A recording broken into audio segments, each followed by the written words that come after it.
Камера іздесе. Апатым қысылмай. Ой, апаң деген 30 жыл студияда жүрмін ғой. 30 жыл болып. Баяғыда хабарды кеп жарып кеткем. Ылғи жалаңаш қыздар айтып киініңдер болмаса студияда бермеймін деді. Интервью ма? Халаттарын киіп шығыпты, иә. Жігіт болғанмын қуана тұрып. Жазды күні болады, мынандай андағы шорт емес тұрсый ғой. Десем, не это же шортики дейді, мен сонда менің көзім мына бұқаның 2 жұмыртқасына бар оттамайды. Бүгінгі выпуск өте қызық болады. Сағат әпке, сізде енді түсініп отырық. Амин апаның қасында әңгіме айту енді сәл қиын. Бұл кісіге тек қарап отырамыз. Жоқ, барлығымызға қиын ғой. Кезекті шығарылым Оттегі подкаст. Бүгін қонақта нағыз оттегі болып отырған, нағыз оттегі болып жүрген кісілер. Енді талай баланы өзінің бауырына басқан, осы уақытқа дейін 1000-нан асып кеткен шығар апа, Ой, көп одан асып кеткен. 2000-нан да асып кеткен. 30 жыл болады. 30 жыл. 30 жыл бойы баланы өзгенікі демей өзінің бауырына басқан нағыз қазіргі батыр деуге болады шығар. Батыр ана Амин апа. Қош келдіңіз, Амин апа. Және де талай қартты өзінің қамқорлығына алған біздің Сағат әпкеміз. Міне. Нағыз оттегі болып жүрген кісілер осы кісілер. Осы уақытқа дейін көптеген әртіс, әншілер барлығы келді, достарымыз. Бірақ негізі қазіргі қоғамда андай ғой, бірдеңке болса, әнші, биші, әртістерді шақыра береді көп жерге. Звезда, біздің қазіргі геройлар деп. Бірақ шынында фокусты басқа жаққа бұру керек. 50-50 болу керек хотя бы. Әртістер де болсын, бірақ осындай абзал жандарды да шақырып нетіп отыру керек деп ойлаймын өз басым. Апа, иә. Жағдайыңыз қалай?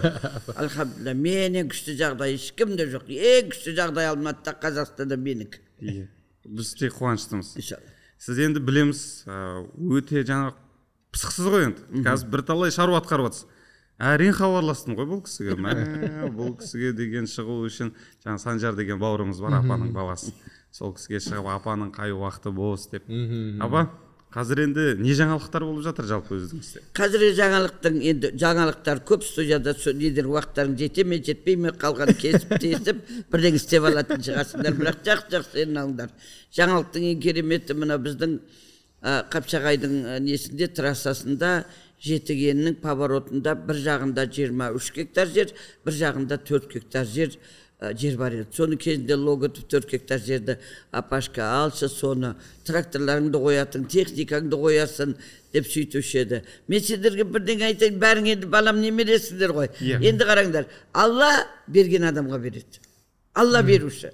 Бәрі сол Алланың қолында. Ананы айтамыз, мынаны айтамыз, ана жиеніміз мына жақта, ана жайткамыз мына жақта дейміз. Бірақ бәрі Алланың қалауымен болады. Сол жерлерге біз неше жыл көкөніс ектік. Көкөніс егіп, осы бір 5-6 жыл тастап кеттік ол поляларды. Трасса жасаған кезде астындағы біздің су жолдарымызды жауып тастады. Содан кейін мен барып шырылдадым, естерің дұрыс па, сонша халықтың полясы бар, жерлері бар, оны апарып өшіріп, бұлар қалай жанбаған, жарайды, мен қаладамын, мен дедомын, мына ауылдағы адамдар не істейді деп, соның астына су кіргізетін жолын жасап қойдық. Бірақ мен аяқ астынан мына жақта Алматыда баяғыда осы үйді бергенде 2006-да осы балалар үйін, бұл бұрынғы Сеймардың птица фабриканың, тауық фирманың конторасы екен.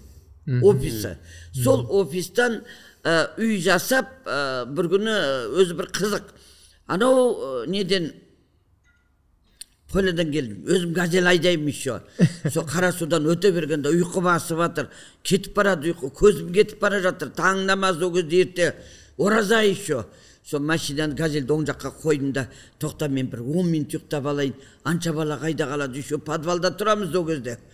Содан кейін барым да ұйықтап ап бір уақытта бүйтіп тоқылдатады. Соны айтым, не болды? Қазаныңа түсіп кеттім ба деп едім. Жоқ апа, сіз дейді. Біз бар қай. Деп сонымен келдік те үйге кеп қақпаға кіре берсем, адамдар деген ду түсінбей қалдым. Не болып қалды, бұлар кім деп сөйтсем, осы Марғұлан Сейсенбаевтар, Асқар Қажылар, Ерлан, тағы бір бауыр бар болатын, ол кісі қайтыс болып кетті бір авариядан. Сеймардың представительдер екен. Содан мына Қостанайға осы Алматыдан ба бір жерде бір кемпір барады екен, үй сұрап баладарға, енді бизнесмендер депші. Қостанайдан келген кемпір екен, енді жабулы болғаннан кейін, енді бұлар алхамдулилля мұсылман жігіттер болғаннан кейін, енді бір байлардың бір мынадай несі бар, сен қыз білесің оны. Бірдеңені беру үшін алдымен кішкене тамырын ұстайды, рас па өтірік пе деп. Енді ондай тамырдан 30 жыл болды өтіп жатырмыз, ол тамырлар қақпаймын мен олар тамырлар. Содан бұлар келіп кемпірге барса, әгі жабылған кемпір мас жүреді. Әгі баққан 16 басыт баласы, алхамдулилля мұсылман деген тірі жалаңаш. Бұл бұлай екен деп, міне Алланың ұлықтығын қараңдаршы. Ресторанда 4 ағайынды тамақ ішіп отырса, мені телевизорда көрсетіп қалады. Сендердің жақсы жерлерің де бар, жаман жерлерің де бар. Сол кезде естеріңде бар ма, Рахат АТВ деген телевидение болды. Сол Рахат АТВ-да бір интервьюда ол мен прямой эфир екенін қайдан білем.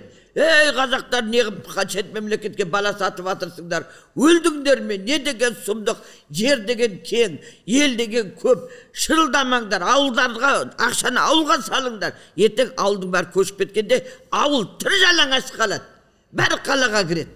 Зәулім үйлер түседі, сол зәулім үйлерінде Алматыға салғанда жеттер кісілкінеді деп, ең бірінші шырылдаған мен болатым. Не деген сұмдық, қалалар тасталып кетті, ауылдар кетіп қалып қалды, жұт болып кеткен сияқты қазір енді. Сол кезде сол балаларды шет мемлекетке сатпаңдар деп бірінші болып шырылдаған мен болатым. Сол маған енді ағалар келіп апа кішкене жымей деді. Сол мен жымей болса өзің жымей, қароттама, өзіңдікі қысып ал. Менің көтімде не бар кәтеге кемпірді деп қатты ұрыстым. Мен жаман айттым ба, бұзық бол дедім ба, жалап болып көшеге шығып кетіңдер дедім ба, не деп айттым? Қазақтың баласын шығармаңдар шет мемлекетке, жерлерің көп, елдерің көп, бала таппай жүрген қатындар көп, беріңдер бір-бірден бақсын.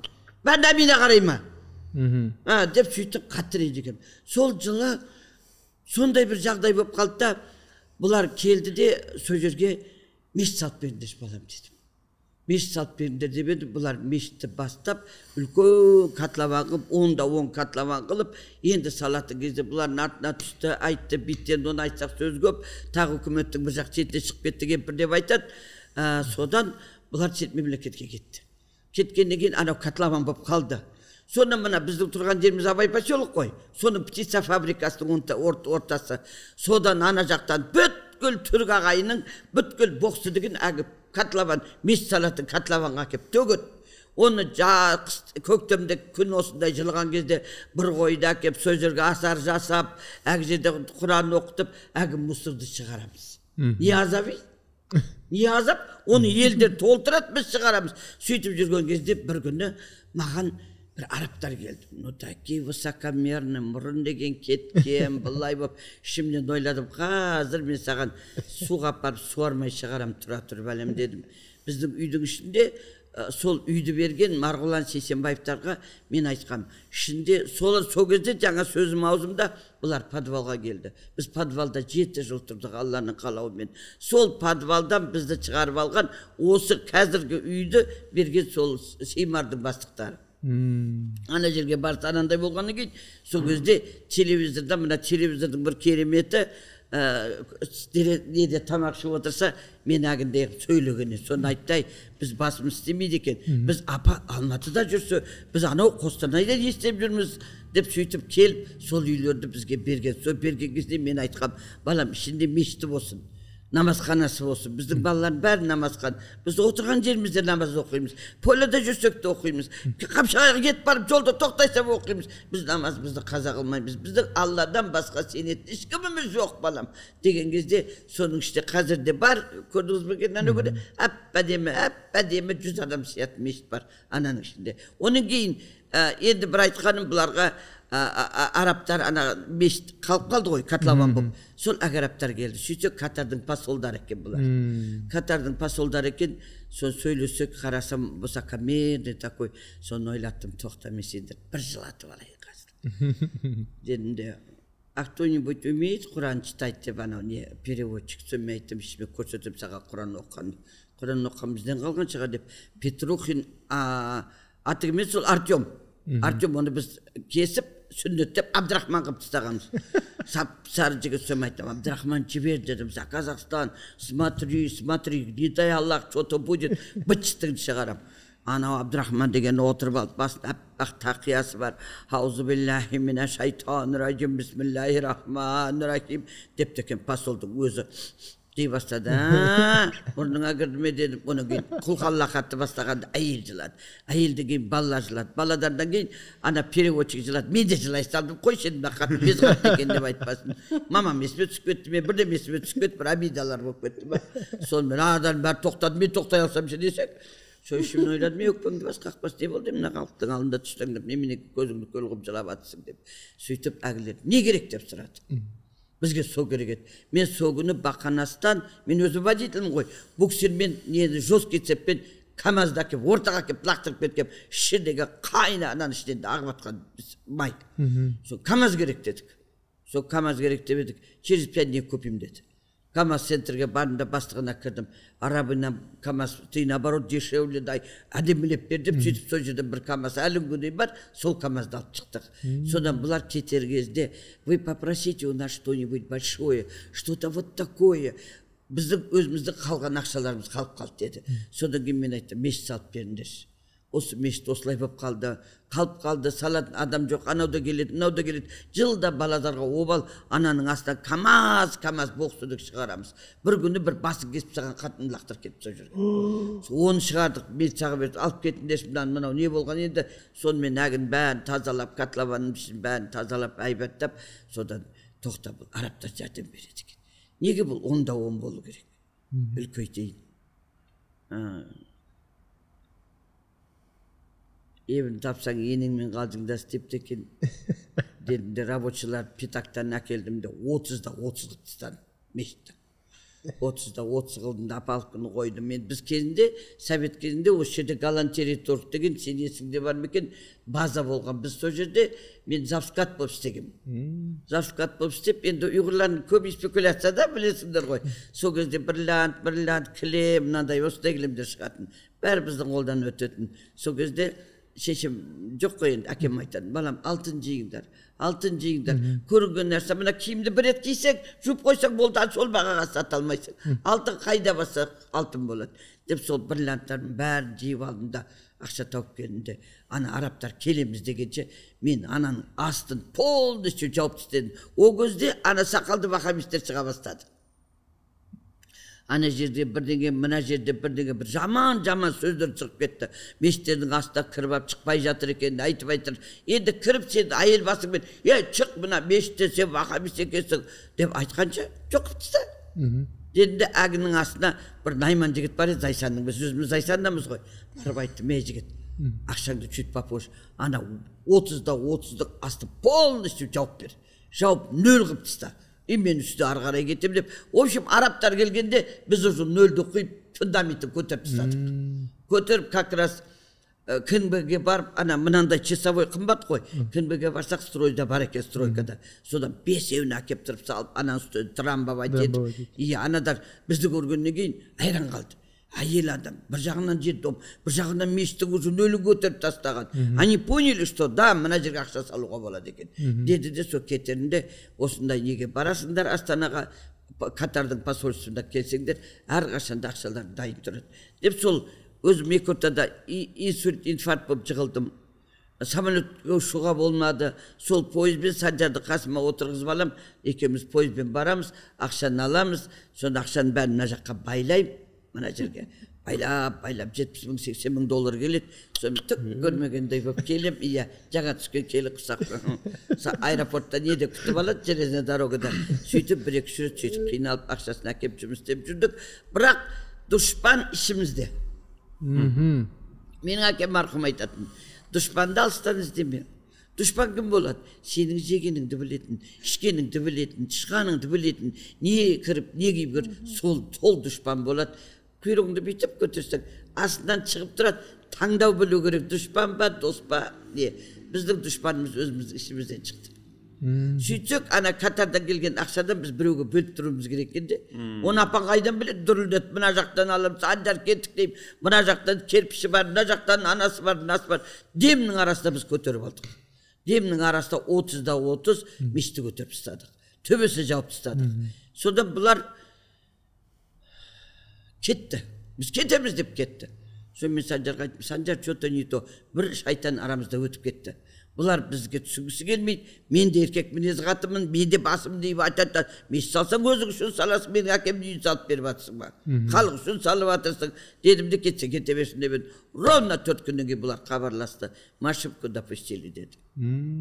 Что за ошибка у вас деп? Мен де қоймаймын. Десем, оказывается, то, что вы на улице повесили, это Катардан звоните тұр орысшалап.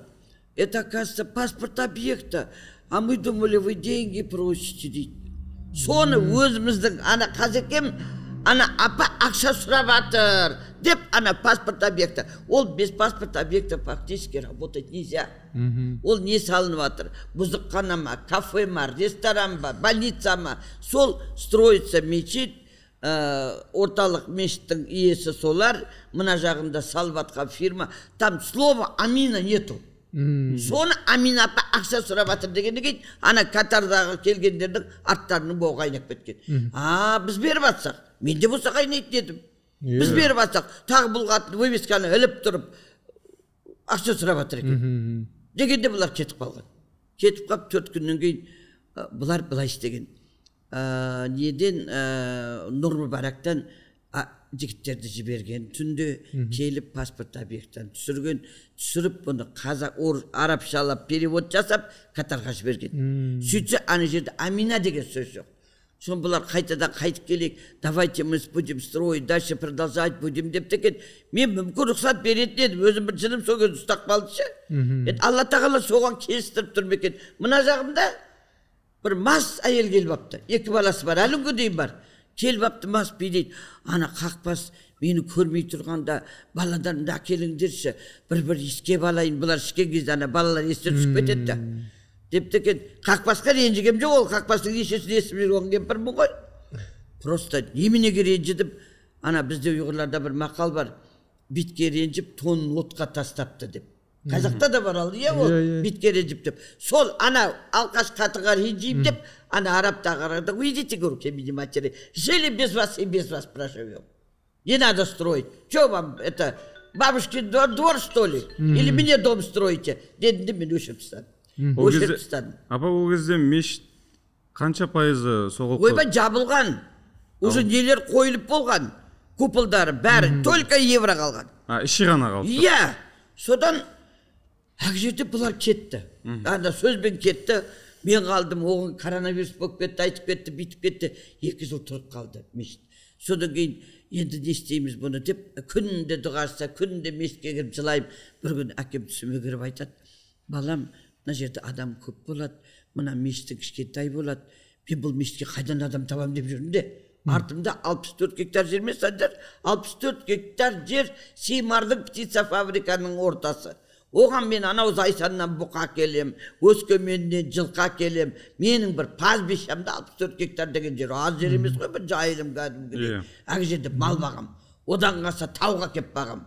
Сөйтіп ақ жерде емденіп алғанмын ғой. Ол Симардың, ана Марғұландардың несінің орны, птица фабриканың.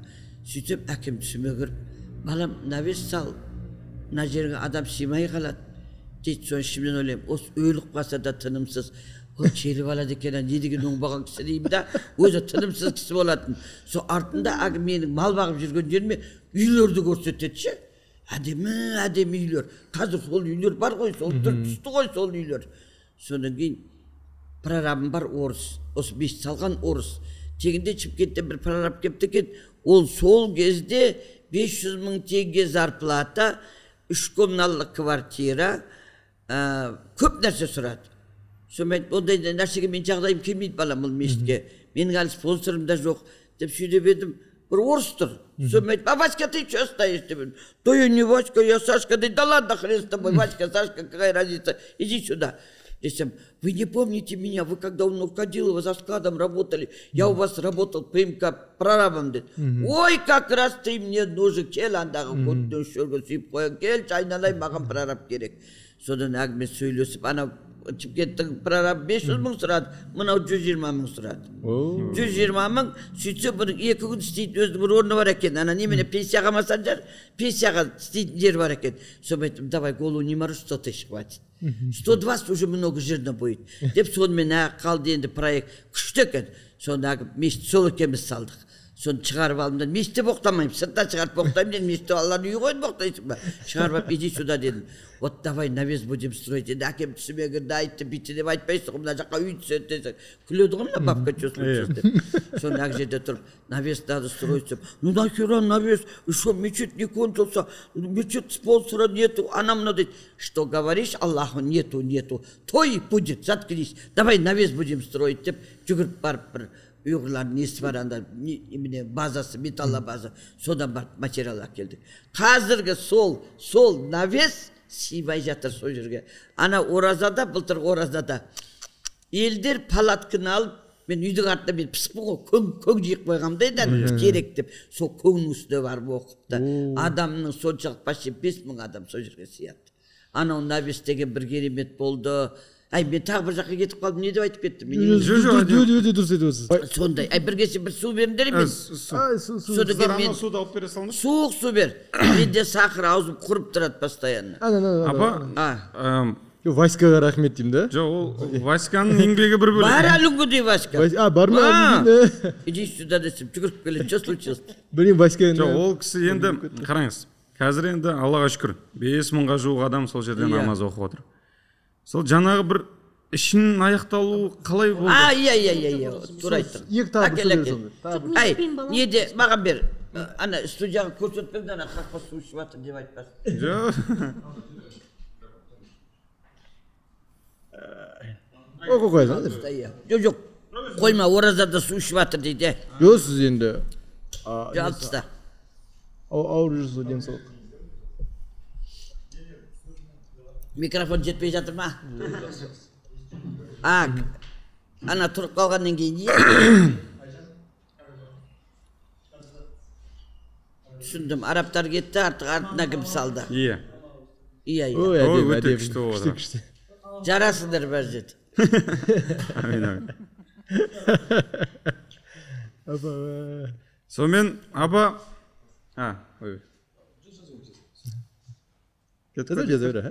Крупный бар ғой. Арабтар кетті. Иә, арабтар кетті. Арабтар кетті. Ремонт бітпей қалды. Иә, түк біткен жоқ, евро ремонты қалды. Навесін бітірдім. Содан бір күні уже 2 жыл өтіп кетті соның арасында.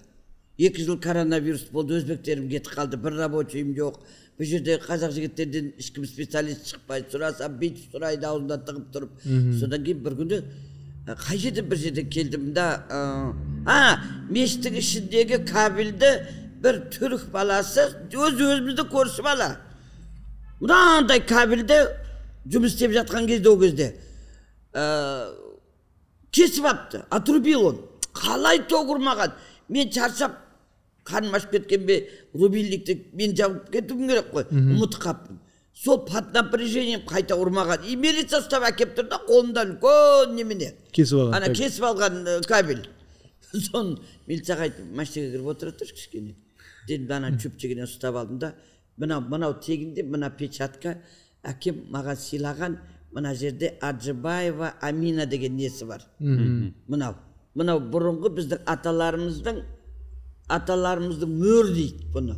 Арабша жазылып тұр, Жоқ, арабша емес, кәдімгі қазақша мөр. Оны мынандай неге қояды да, сенің неге мөр басып береді. Мына қолда болатын. Содан кейін, сол күннен кейін алып тастадым мына жаққа. Содан ана жігітке, сен қай бетіңмен мешіттен осыны осылай істедің.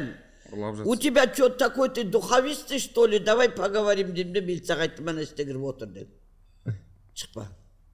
Дедім, ана чөпчігінен былай ұстадым, мына кольцо мына жақтағы. Шақ өткізіп, бір қойдым мына жерге. Боп түсті де қалды. Алып кет, қайда кетсең алып кет мынаны. Ешеге адам емес екенсің дедім ме? Мешітте қайта ұрып тастамаған. Анау пысық бала факел қалады ғой, анау мынандай кабель. Сонымен бұл тіршілік не қылды? Кабель сонымен кетті, тіршілік. Содан енді қара. Бұл бір күні маған бір өзі ойынды. Что-то голос знакомый. Содан не болды, нағылды деп едім. Апау, менмін ғой, атың бар ма десем, бар деді. Кім әй десем, мен ғой апа, Қайрат сатып алды деді. Балам, бопты, жақсы бопты, қалдерің қалай, амансыңдар ма? Деп сөйлеп едім. Мына мешіт бітпей қапта, Қажапай, мен бітіріп берсем бола ма деді. Ой, айналайын, нұр үстіне нұр. Сол күні бастады, бірақ Қайратқа айттым. Қайрат, менің мінезім жаман екенін бәрін білесіңдер. Менің жаман мінезімнен мен осы тіршілікті сендер ұстап отырмын. Ішінде комната, ана имамға бір комната, мынаған бір комната, ананың қатынына комната, ондай нәрсе жоқ. Мен уже көтеріп тастадым, бәрін бітіріп болдым. Сол екі ортада ең бір қызығы, сол мешітті салып, арабтар кеткеннен кейін, 10 күннен кейін, ана үстіндегі нені қойғандар, күмбезді қойғандар. Солар келеді. Келіп, орыстар істеген. Неге десеңіз, сол кездерде біз мешіт салып жатқан кезде, Иранда ма, Иракта ма, Ауғанстаннан ұйғыр балалар звонить етті. Апа, будьте осторожны на металл деді. Байқан апа, неге десеңіз, Иранда бір землетрясениеда жұма намазда бүткіл ортасын халықты басып қалған Қытайдың металл екен. Ана же мягкая. Ол көрінген нәрседен жасалған металл емес па? Сол басқапты байқаңыз деді. Мен айттым, балам, мен ешқандай Қытай металлын алып атқам жоқ. Я только Россия работаю. Деп, маған орыстар купылды жасады. Орыстар жасады, өздері қойды, бәрін жасап берді. Сөйтсек, анадар кеткен кезде, анадардың $73,700 төлемей кетіпті. Купылдың. Олар маған келді. Енді қымбат қып жасатқан мен ғой. Мен ойладым, арабтар төлеп атыр бәрін деп. Қалай сену керек? У нас самая святая книга Құран деді. Пусть Құран держать, иди жопу помой деді. Иди, помойся, приди деді. Он кірді туалетке, дәретін алды. Я знаю, у меня друг татарин был, я знаю, что делать надо деді. Құранды қойып қойдым, ұстайсың ба деп, шақ қып ұстады. 10 дней срокда я рассчитаюсь деді. 10 күнге расчет берем деді. Енді мен арабтарға хабарласа алмаймын. Олардың қай жерде екенін білмеймін. $70,000 анадар келіп тұр. Олар мен ол кезде Қайрат Сатыбалды әлі хабарласқан жоқ, ешкім танымаймын ол кезде. Содан квартираны сатып, дачаларын сатып, бір мәшінелер бар еді, Санжармен ақылдасып, ана машинаны, мына машинаны ағаңып. Әйтеу, ақшасын 10 күннің ішінде бір 8 күн бе 9 күн ішінде төлеп бердік. Төлеп бердік, мен полностью детдомға көшіп келдім. Сол жерде тұратын болдым, үй жоқ қой енді. Сонымен қалды, бірақ қарызымыз жоқ. Бір қойды әкелдім де сойымда балаларға айттым. Ертең мен өліп қалсам, есіктің алдында Санжар, менің жаназам түсіресіңдер. Бір адам келіп апаларға ақша қарыз десе шек басалай. Хоть 3 буква, 5 буква бәріне жібере бер. Мен Аллаға жан ақым ғана. Жан ақым бар. Алла жанымды берді ме? Алла жанымды алушы. Ешкімге қарыз жоқ. Ертең детдомды күресте етіп қалмаңдар. Деп сонымен әлі өлем деген, әлі өлгем жоқ. Сонымен бір күні Қайрат Сатыбалды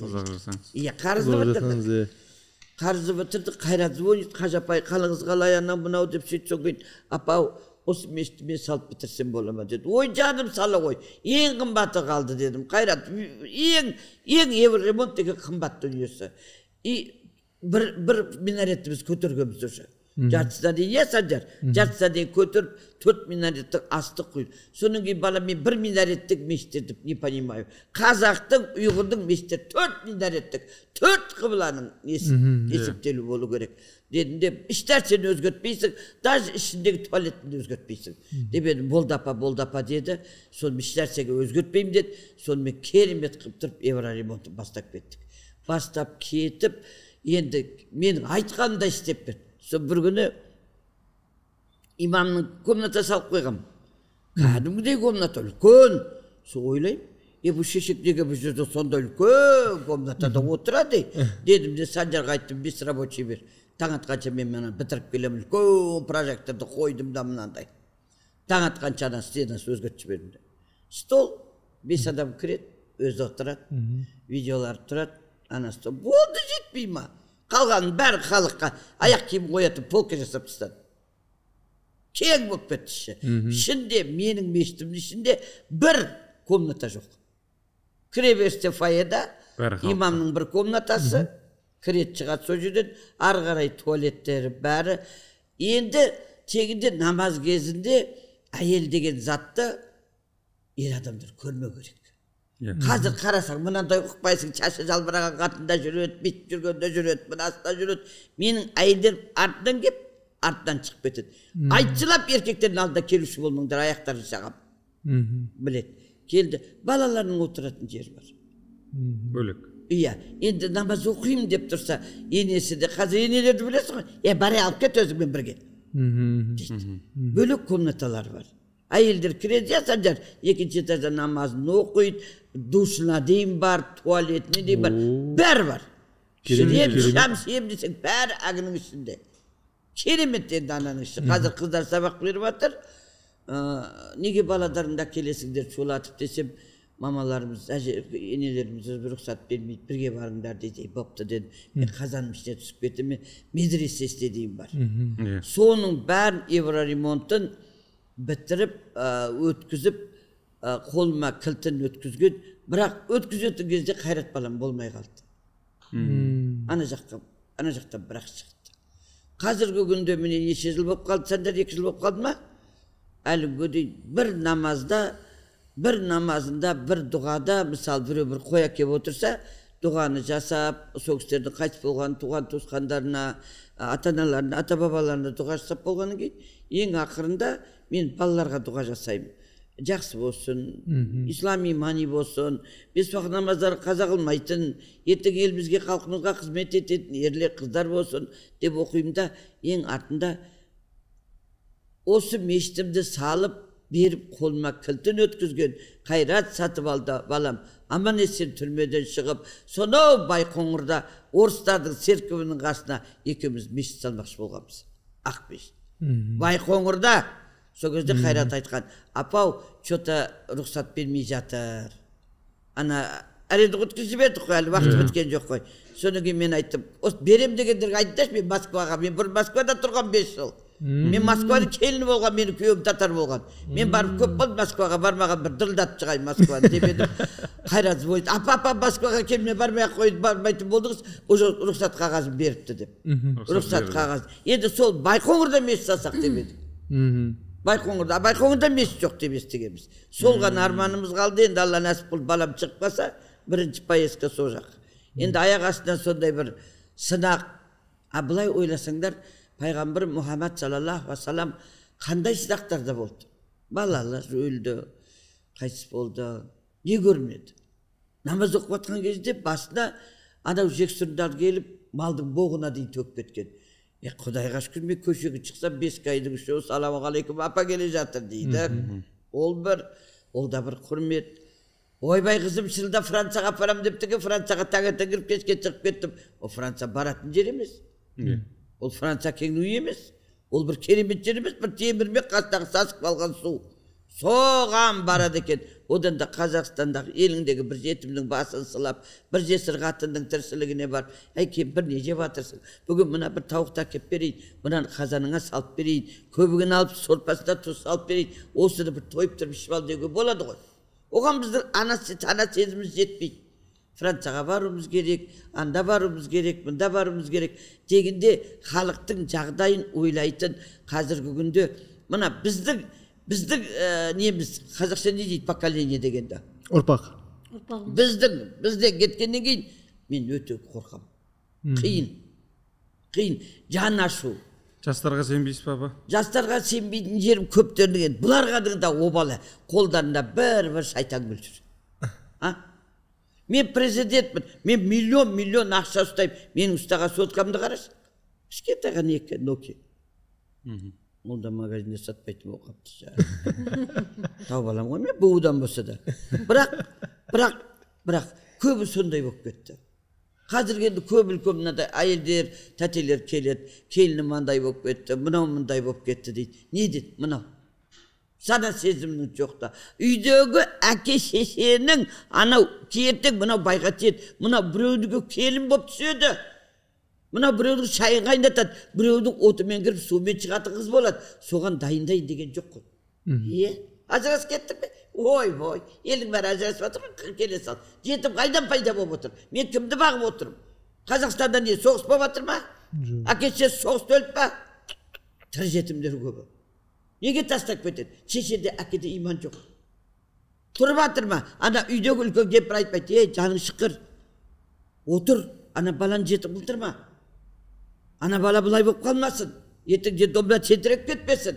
Мен қандай жақсы тамақ берейін, лағман манты берейін. Бізде мысалы бейсенбі күні палау жейміз. Бейсенбі жеті-жетпегімізді саламыз, Құранымызды оқимыз керегіндей. Жұма праздник. Жұма ол бір праздник. Ол күні қазы, чүжікпен, міне Құдай төбемде тұрыпты, бір ретінде баладар етер. Ретке мен бір жаққа кетіп қап, қазы шұжықтары бітіп қалмаса, болмаса біреу мысалы бір жылқы келетін болса, соны базарға апарып тұрып, әйбәттап тұрып, әгіні бір қазы жылқыны аударып алады. Мен ана Сайсардан айман ішінде өскен ұйғырмын ғой. Мен қазір жасақында қазақтарым демалып қалады ғой.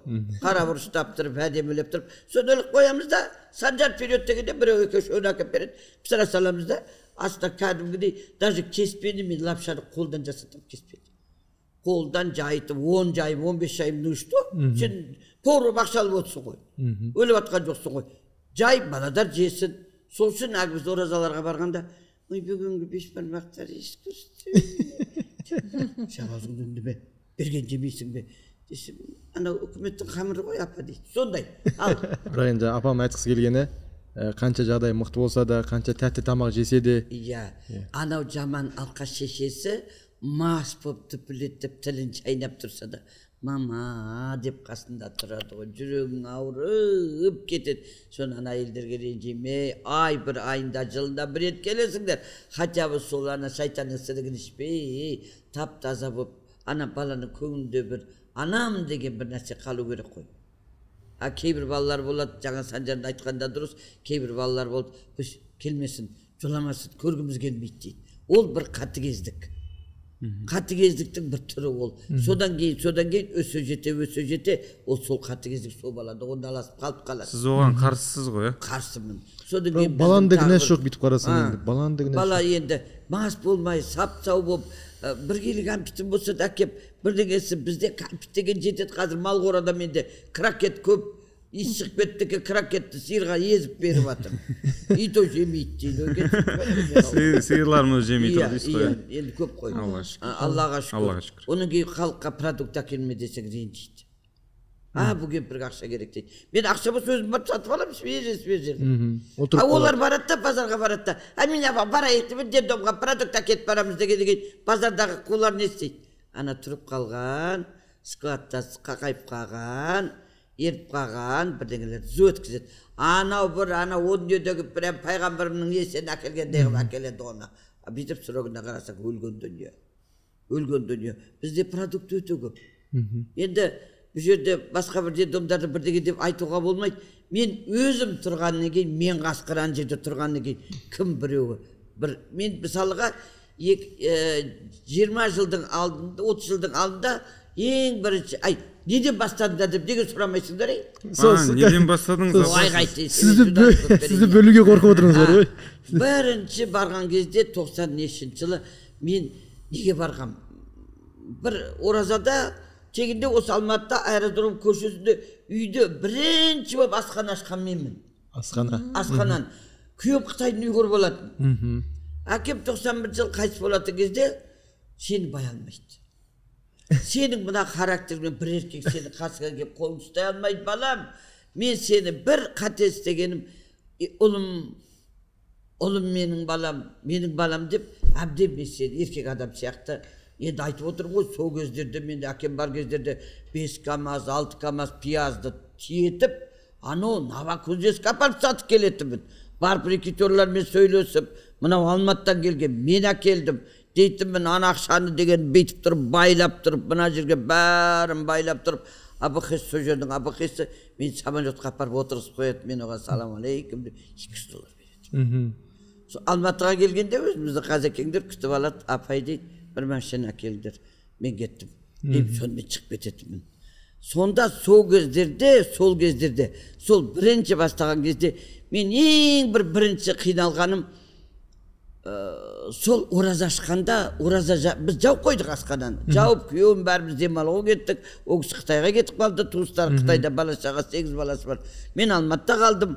Сөйтіп отырсақ, ұйғыр жігіттер кепті, который камазистер товар әкелетін. Ол кезде біздің аэродромный көшесінде енді өте көп наркоман баладар көбейіп кетті. Ақша пайда болып қалды, мынау товар деген кіріп атты, шығып атты.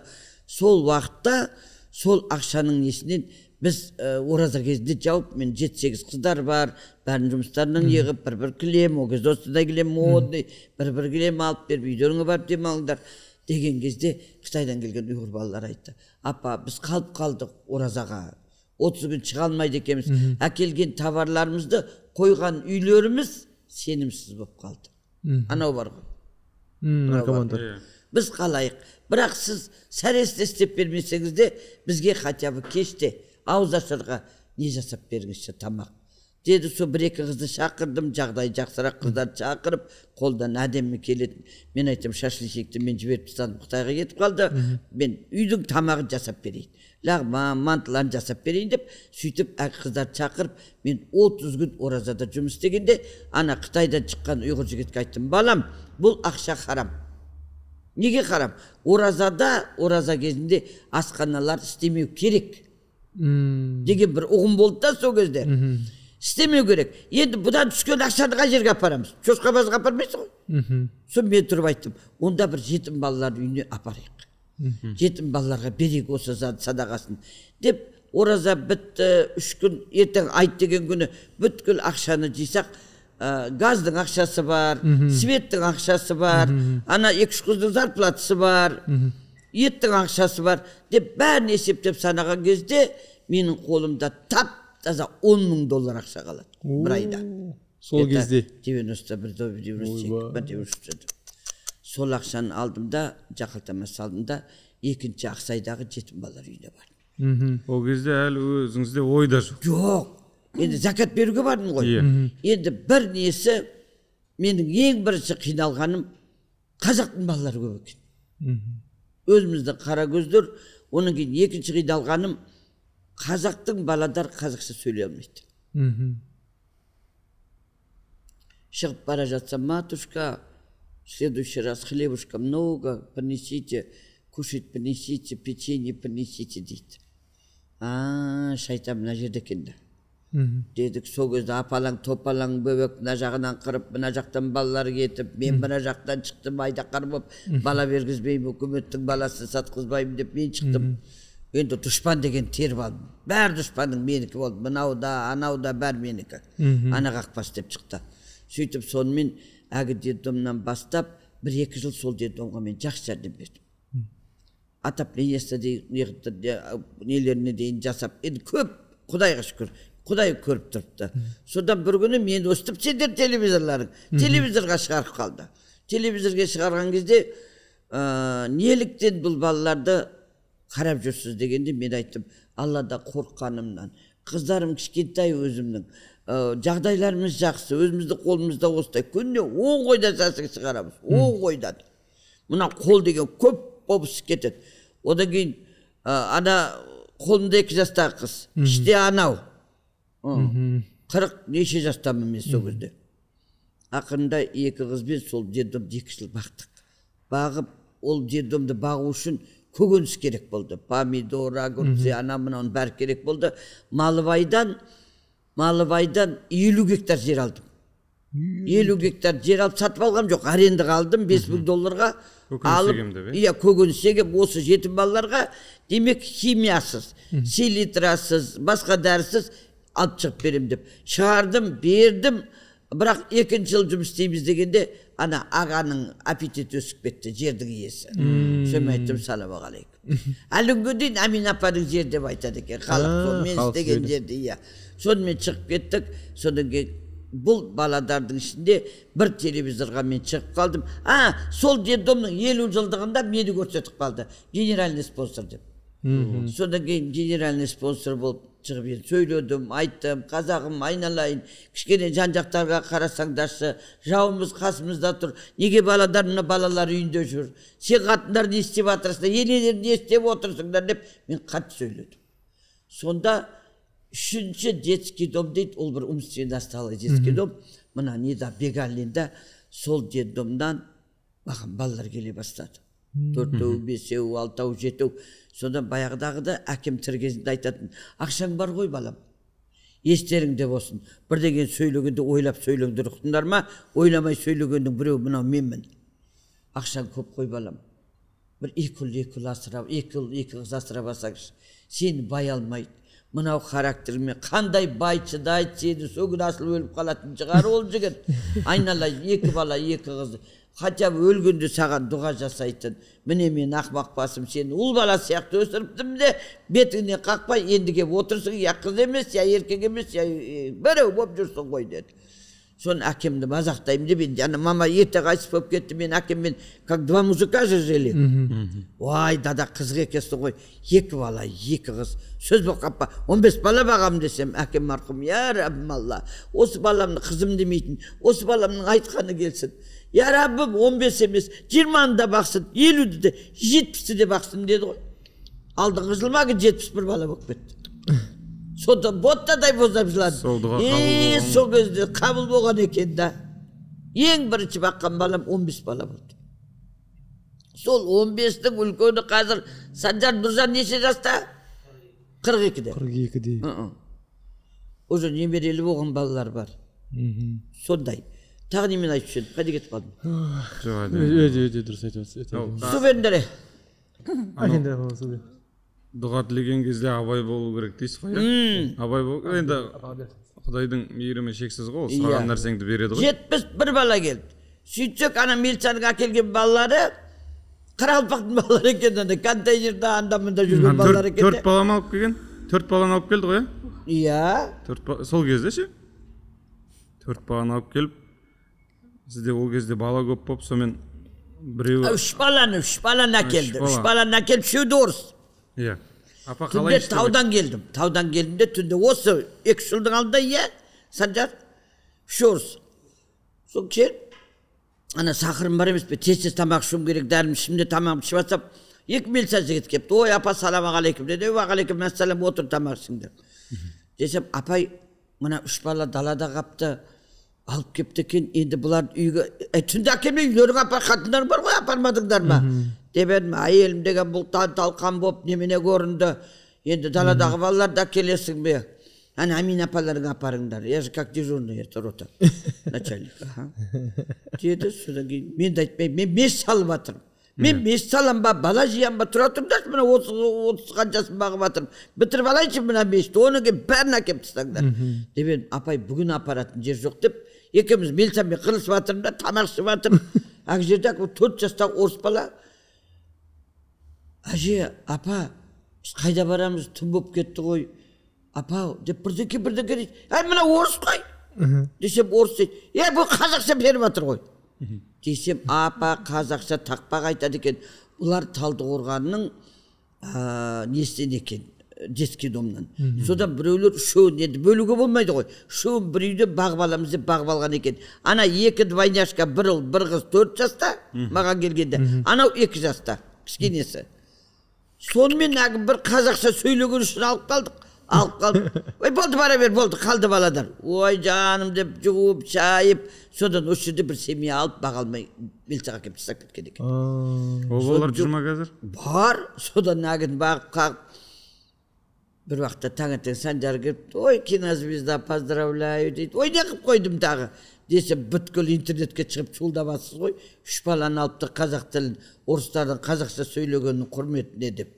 Мә, енді не істеп, бұған не деймін, бір Қазақстан, ол Қостанайдан келген баладар ма, Қытайдан келген, қайдан келген балалар, әйтеу балалар, бірақ бір документ жоқ. Соны жүгіріп ақ үйдегі мешітке кіріп алам да, я Раббым Алла, білместеген күнәмді кешір. Түнде осы 3 баланы алып қойып едім, документ жоқ екен, Санжар пісіріп жейтін болды. Я Раббым Алла, осы документ әкелдіріп берші, ана шешектің қолында документі бар еді ғой. Мен болды алдым деген ана қуанып кетіп қалған ғой. Бір кезде қарасам алып кеп, бір қысылып кеттім, қара терге түсіп кеттім. Апа дейді, не болды? Мен сол кезде мен мешітте отырып дұға жасап жатырмын. Әкеп берсін, Құдай, әкеп берсін. Сөйтпен әк балалар қазір, сен нешеде оқиды екеуі? 3-ші. Ана 2 двойняшка үлкені 3-шіде, ана 0-ге барып жүр. Пысық. Кімсің десе, мен қазақпын дейді. Соған мен мәз болам. Орыстың мен қазақпын дегенде мәз болам. апа енді Амин апаны респект. жаңа танымайтын қазақ жоқ шығар деп айтып жатырмыз ғой. Бұл кісі батыр ана перзент балалар үйі, айта кетейік. Осы бір нәрсені, перзент балалар үйі. Сіз мұсылман үйі дейсіз, иә? Иә, енді біз бәрі қазақша, бәрі күшті, сондай рухани, бай, сондай бір ұл қыздар тәрбиеленіп жатқан жер негізі. 5 уақыт намаз қылады.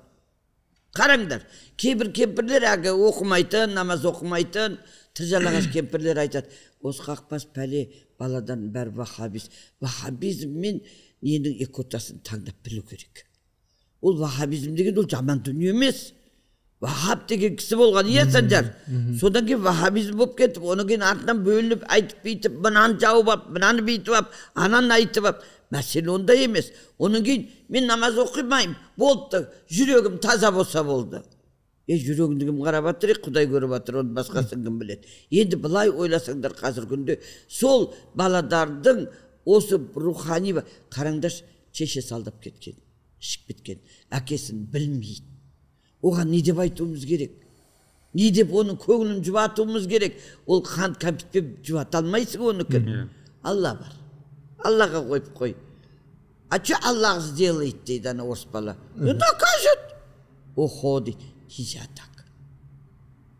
Сен Алланың баласысың. Бірінші Алланың баласысың, екінші сен менің баламсың.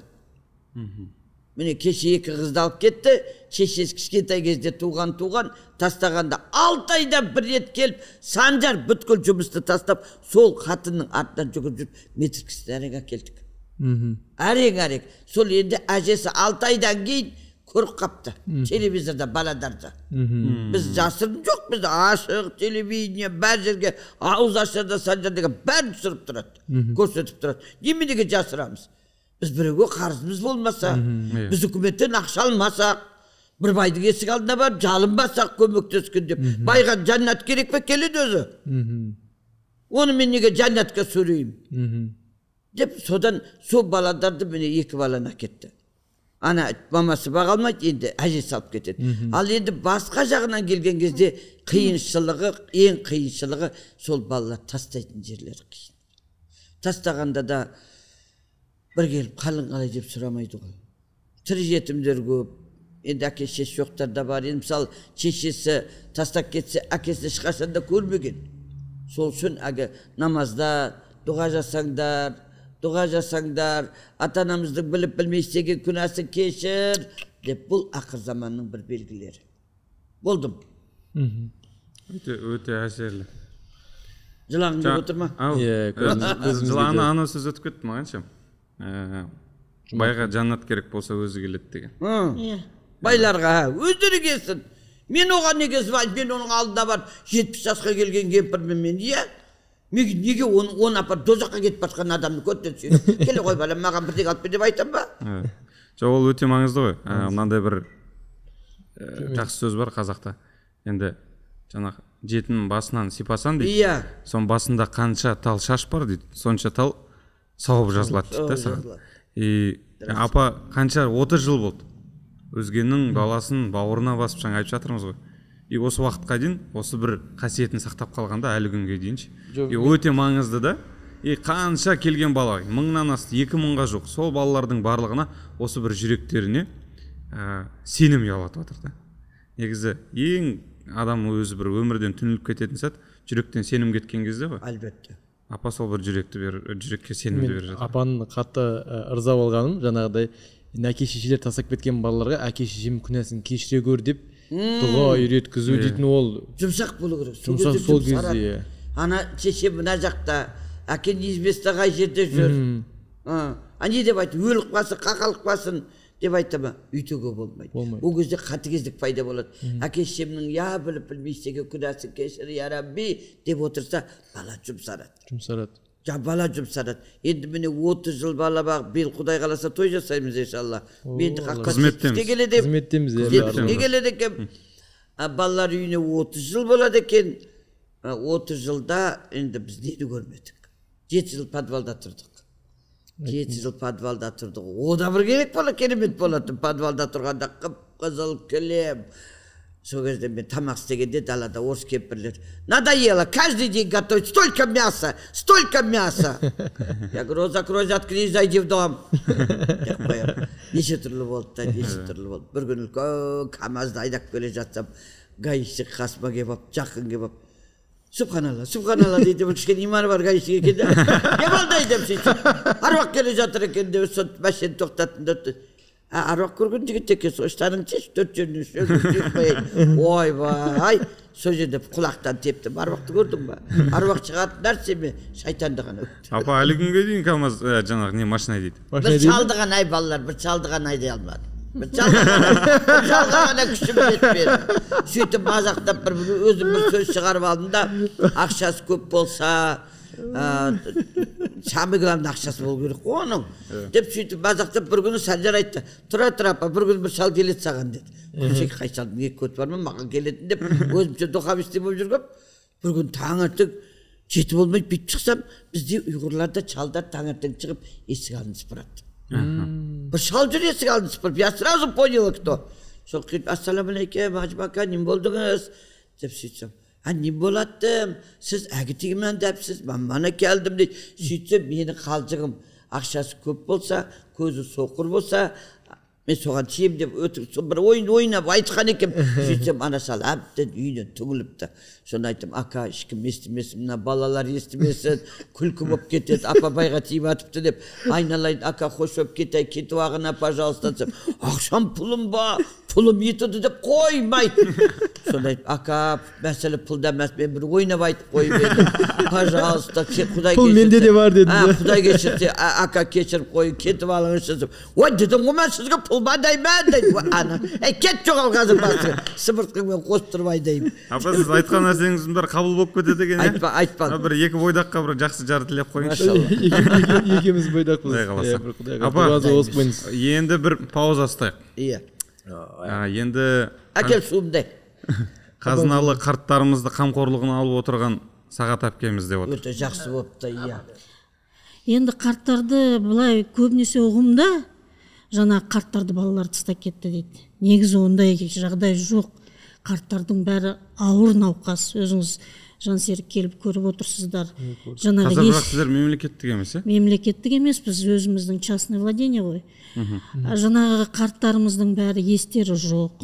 Жаңағы деменция деген ауру, Альцгеймер деген ауру, жүйке ауруларымен ауыратын қарттар. Сол қарттарымыздың көбінесе қарттарымыздың балалары жаңағы ерте қайтып кеткен қарттар бар, қараусыз қалған қарттарымыз бар. Содан кейін жаңағы туыстар болғанда қазір кімден алақан жазып туыстарынан көмек сұрайды. Қазір қоғам деген бәрі қымбатшылық. Өздеріңіз көріп отырсыздар, иә. Бір-екі көмектеседі, қымбатшылығы заты қазір өзі квартплатаның өзі қанша болып кетті. Қазір аренданың өзі қанша болып кетті. Өкіметтен біз көмек сұрап бардық. Бізге өкімет айтты, сіздер өздеріңіз үшін аштыңыздар. Істей алмасаңыздар, пожалуйста, жабасаңыздар. Енді біз мына жаңағы басшымыз Камиля Касымовна екеуміз көріп, жаңағы қарттардың жағдайын көріп, енді анамыз ғой. Қазақ қартын жылатпаған деген қандай науқас адамдар жатыр жылап. Біз енді бастаған ісімізді тастамайық деп ойға келдік. Сонымен ақырындап осы қарттарымызды қарап отырмыз. Енді қанша жыл болды?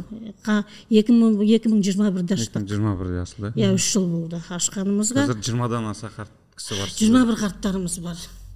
Соның ішінде жаңағы дені сау қарттар жоқ бізде, бәрі науқастар. Жаңағы қарттарымыз бар, который балалары қазір инсульт ауру деген көп қой.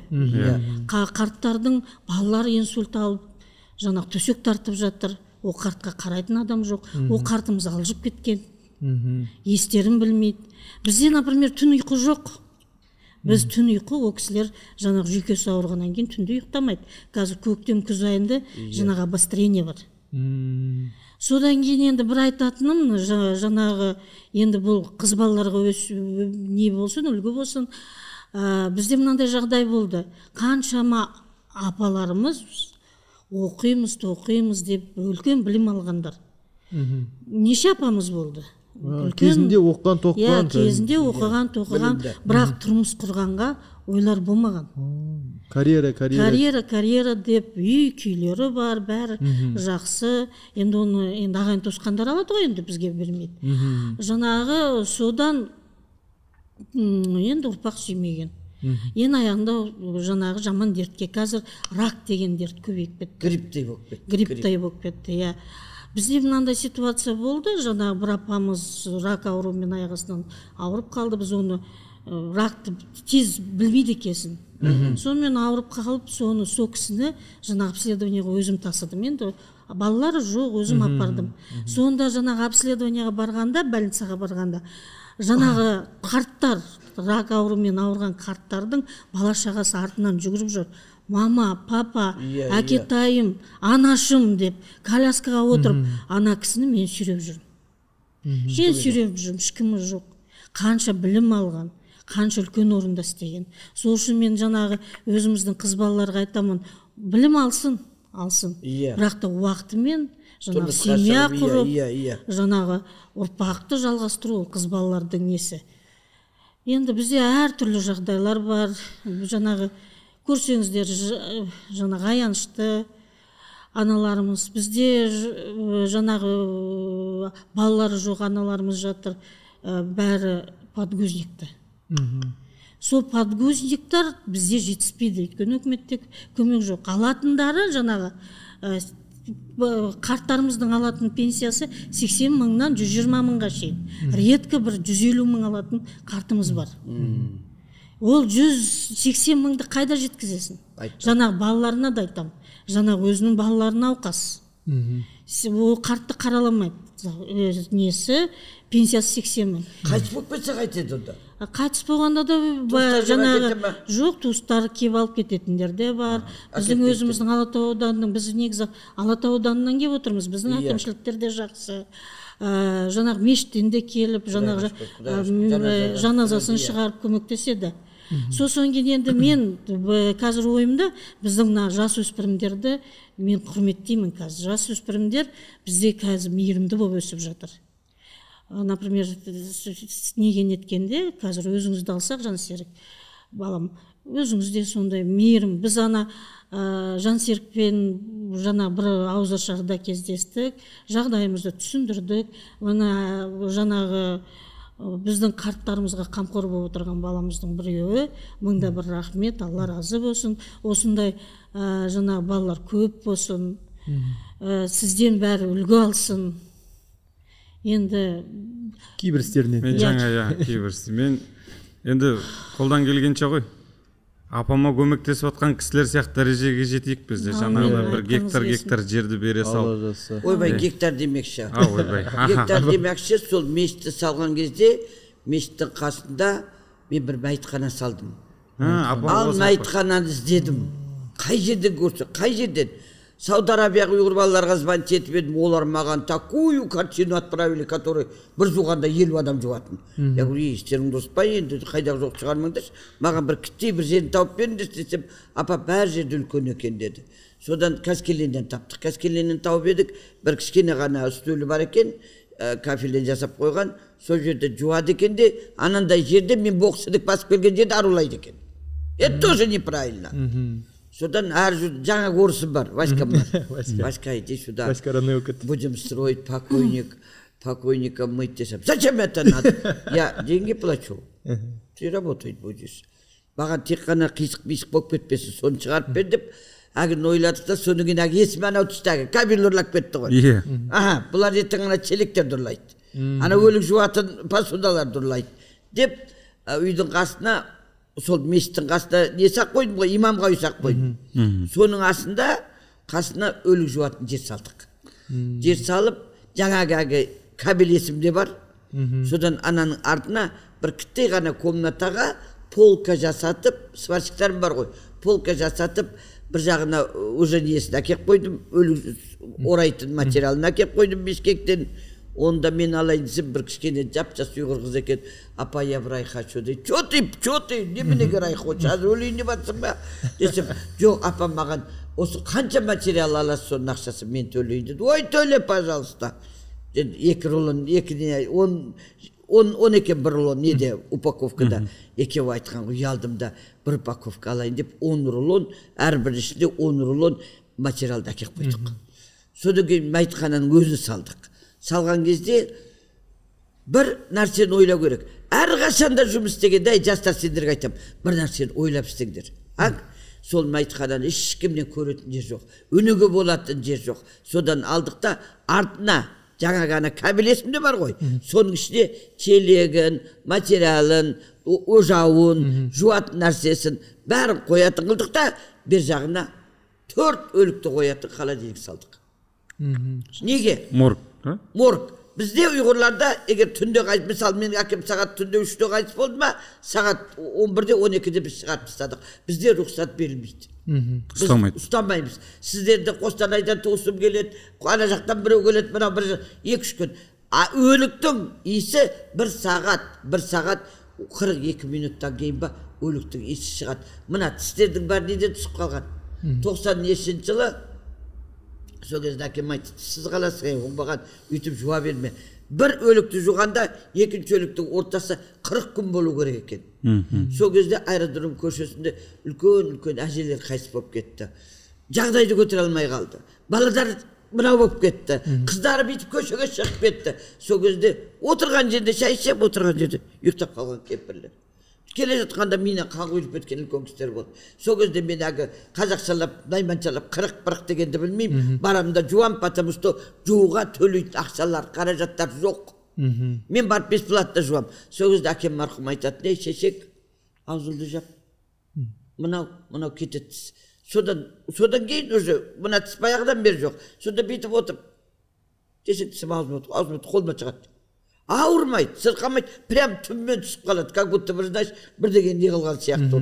Сол өліктер қазіргі күнде сол жерге 4 өліктікі қоятын холодильник, бер жағында бір үлкен столда мраморда жуады. Соның кейін әкелгенде кілем ораймыз ғой, арулайды, кілемді салады, оның ішінде арулайды, оның кейін далаға алып шығып кетеді. Катаф несте дейін дайын тұр. Ана, не дейді сендер? Катафалк. Жоқ, ана көтереді, катафалка деген машина ол. Табыт. Содан бір күні маған бір корей жігіт келіп жүрді. Ой, қазақша жібереді. Әнге мәз болам, мен ұйғыр болып тұрып, мұнша қазақша еді, корейске. Қиын ғой, қазақ ұйғырдың тілі деген бір қойыл. Ана енді корейші беріп жатыр. Еще мақалдап қояды, жүруші еді, мындай бірдеңе жарайды. Сол бір күні бұл орыстар келді ғой, бизнесмендер келді, помните? 2 жылдың алдында. Бұл бизнесмендермен кеп жүрді. Мен бұл шешекті былай деп түсіндім. Бұл через бизнесмендер арқылы бізге жәрдем берген жатыр екен деп түсіндім. Сөйтсем бұл өзінің қамын ойлап жүрген екенді. Содан әк жерде әк орыстардың алдында вы же хотели катафалку деді. Бір өзімнің ішімде жатқан ауырып еді ол. Шіркін-ай, мешітім болса, медресем болса, мәйітханам болса, ас беретін жерім болса, бір өлік таситын мәшинем болса.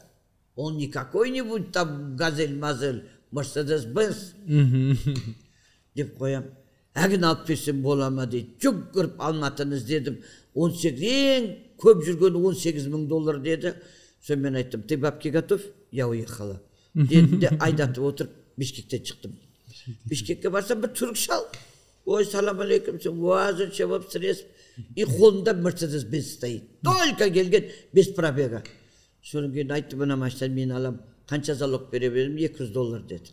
Қашан келем деп едім, среда келесіз деді. Қайтадан қайтып кеттім де, енді анау корейс маған ақша келу керек қой. Ақша келу керек, вторник күні түнде келу керек, мен среда кетіп қалуым керек ақшамен. $15,000 келістік, катафалканы, немене краска тасыған машина екен, әп-әдемі.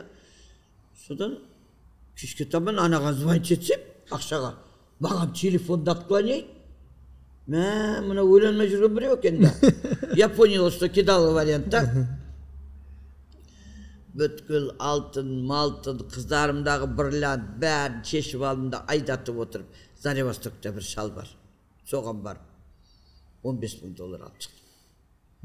Әгі ішінде есі де қырғыздың да ақшасы бар, Қытайдікі де бар. Енді өзбектің ақшасы бар ғой, бақал ақша. Бір қапқып әкелдім. Әкеліп ап, түнімен әгін санадық. Санап таңғы намаздан кейін барып, неден барып, сайынадан барып, анан неғылдық. Мен айттеттік.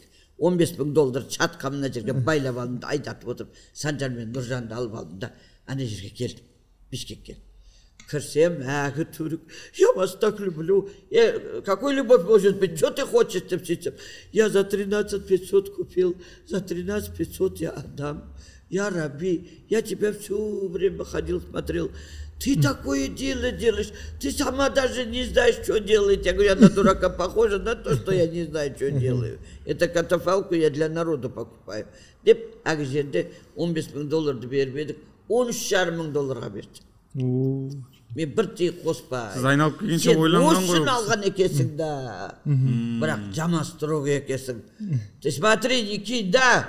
Я тебя с-под земли достану деп қойдым ғой. Деп, ағы жерде шығып, машинаны алып шықтық Санжарлармен. Таможниден өткізіп алдық, $1.5 қалды.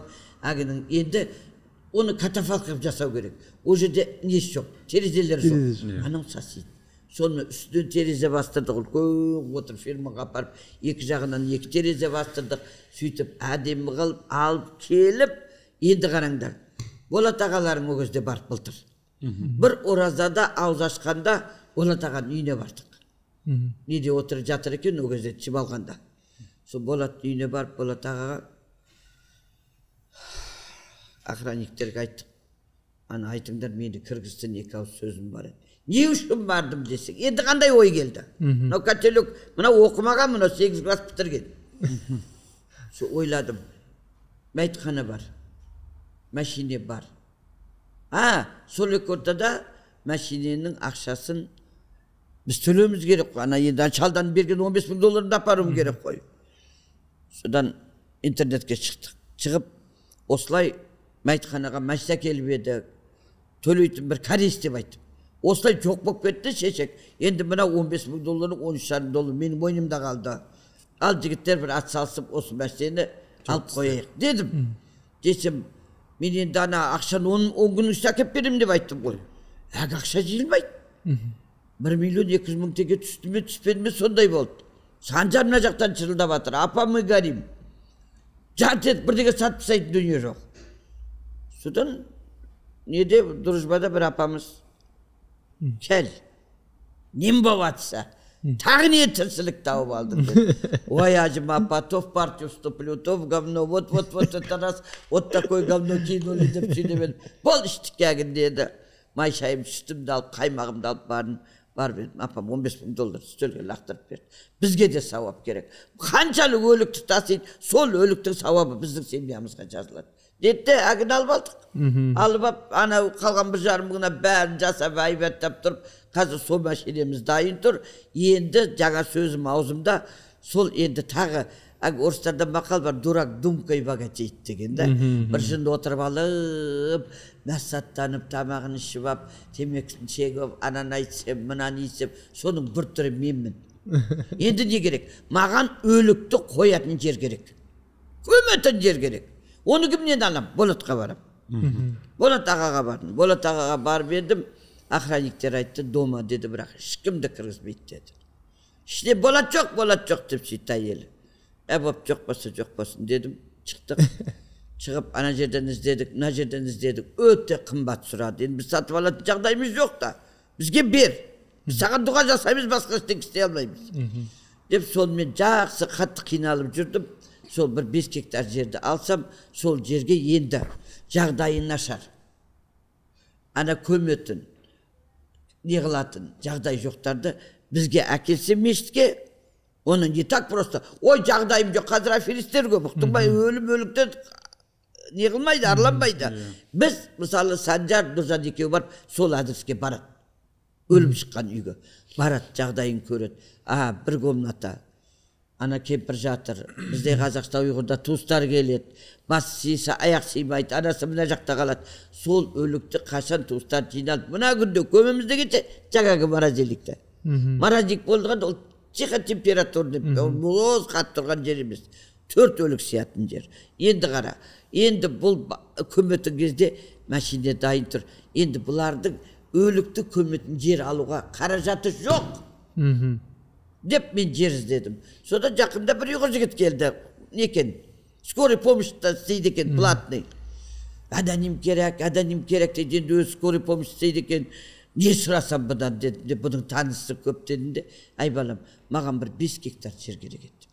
Енді ондай бір мынандай тау болмаса, бір жайпарақат, осы Қаскелен жақтан бір жер тауып берсең деп, менде бір кісі бар, сол кісіден сұрайым. Кімде сұрасаң сұра, тауып бер деп, осы қазір ораза біткеннен кейін бізге 5 гектар жер берем деп біреу уәде қылып отыр, әйел адам. Уәде қылып отыр, берсе сонда қараңдар. Мәйтхана бесплатно, машине бесплатно, бензині мен қойып берем, водитель мен болмасам, любой баладар отырады ол машинеге, апарып көмгенде, ана жер бесплатно. Ал керек қылсаң, тіпті жағдай нашар болса, молда өзімізде Құдай тамағын мешіттің ішінде береміз. Сондай бір жақсы, өте бір керемет жоспарымыз бар. Енді қарасаңдар, мәйтханасы дайын тұр, машинесі дайын тұр, единственный сол жер ғана. Оның кейін көмген кезде мынаны естіңдер. Бізде қазақ ұйғыда көмген кезде бір жарты емес бір 2 сотка жер бөліп аламыз, әкесі үйден қалғандай. Оның кейін жер жетпейді дейміз. Олай емес. Мен Германияда, Нюрнбергта мұсылмандардың жатқан жерін көрдім. Әп-әдем аллея, ұзын ғана. Өлгенеге какая разница, қай жерде жатасың? Мамаң құлағының астында, қолтығының астында жатасың ба? Аррақ жерде бәрі бір неде ғой енді. Соның жан-жағын 5 гектарды әдемілеп тұрып, қоршап, сол жерге бір үйді салып, мен өзім строительмін. Маған үй салу, как тебе в туалет сходить. Соны салдырып, тұқтың ба? Үйді.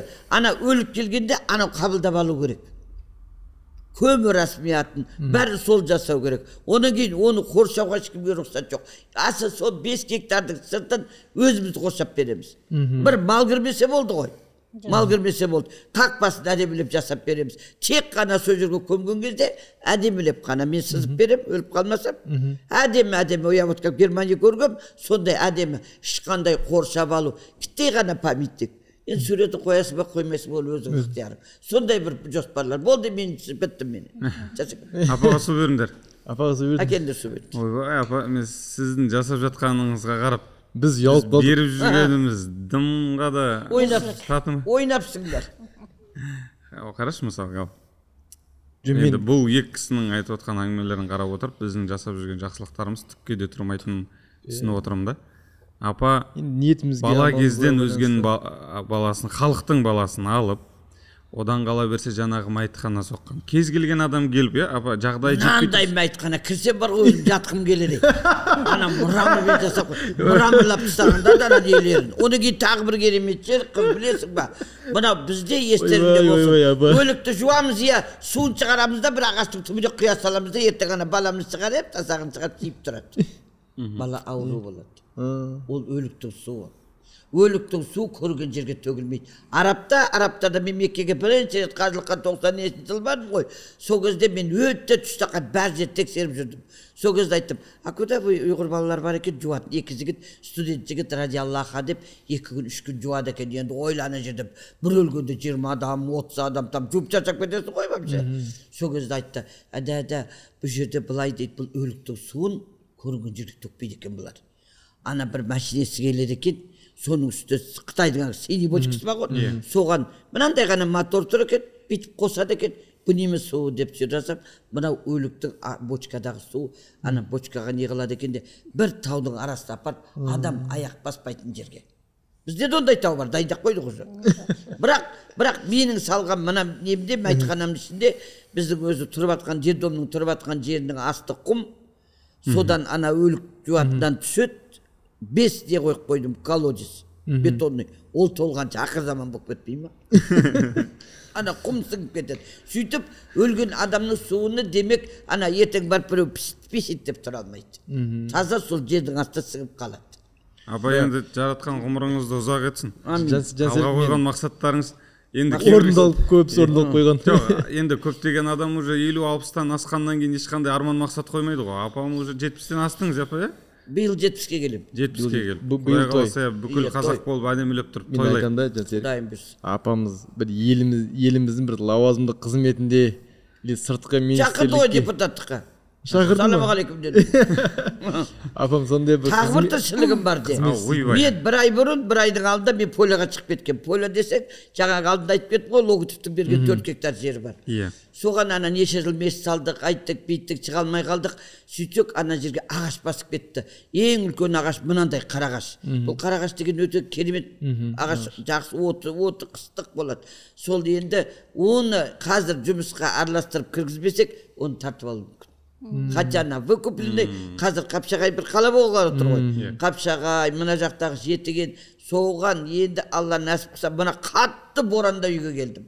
Последний ағашын кестіріп, әдемет қып, енді бір немене машин трактор болады, корекопатель деген. Соны 4 гектар жерге апарамда, ананың бәрін жұлып, сол жерге баладарға без химиката, селитрасыз. Ана жақта, ана біздің көршілердің көңі көп екен. Көңнің бәрін через ситу өткіземде, көңмен удобрениені айдатам, сол жерге балаларға зона отдыха салып берем. Соның заборын қазір жасап жатырмын. Соның заборын жасап жатырмын. Оның заборы енді 4 гектар жер деген оңай емес қой. Содан бір көршіммен ренжісіп қалдым. Апа, кім келеді бұл жерге деп сұрадым. Балаларым келеді десем. И это ваши дети здесь будут бегать, что здесь ломать, что рушить, деді. У меня что, они архары, что ли, что бегать ломали? Дедім де ішімнен ойланып, тоқта сен қақпаста күнде ішің күйсе, тұжала, сыртың күйсе, мұжала қып қояйын дедім де. Бардым да 3,5 миллион 200 мыңға материалды оразаның несі біткеннен кейін төлеймін ақшаңды деп 2 КАМАЗ длинномермен материал әкелдім де үйде цех ашып қойдым детдомның ішінде. Содан керемет забор салып жатыр. Қалада, Алматыда жоқ забор. Кәдімгі стойкалар мынандай дугамен, ана біздің мешіттің көрдің бе? Соны мен жасаттым. Топ-тура сондай айдалада Николаевкада болады. Сол жерге заборын жасап бітіріп жатырып, ана кемпір таңертең көргенде менің заборымды көріп, үйге кіріп барса тағы заборды көреді дейді. Сонымен өзі бітеді. Апаға бір компанияны басқару керек қой, бір үлкен бір компанияны беру керек қой апаға. Жетеді, ана компанияда жетеді. Енді апамыздың жолын бізге берсін. Амин. Апам 30 жыл, біз 3 жыл ашылғанымызға. Енді мен осы олардың жағдайлары қиын, мен түсінем, балам. Жағдайлар өте қиын, жағдайлар қиын, ол кісілердің денсаулықтары жоқ.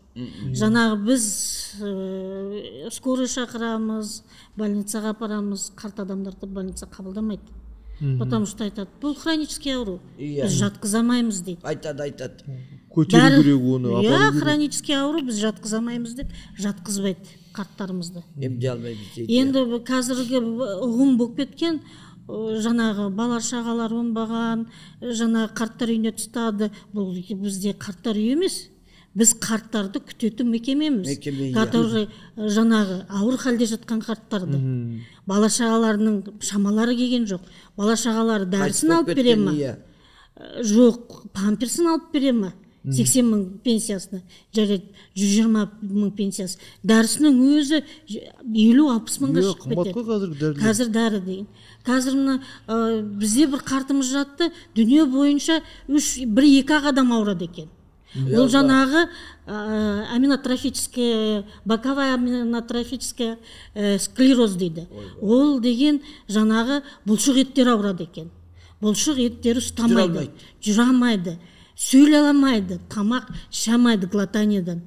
Біз соны бүйтіп қасықтап ішкізіп отырамыз, дежурить етеміз. Ол кісілерді, например, бала шағалар оны күні түні жаңағы ұйықтамай, ол кісі күнде де ұйықтамайды, түнде де ұйықтамайды. Ол кісіні енді бала шағаларды кінәлайтындай жағдай жоқ. Қазір ақау деген өте көп.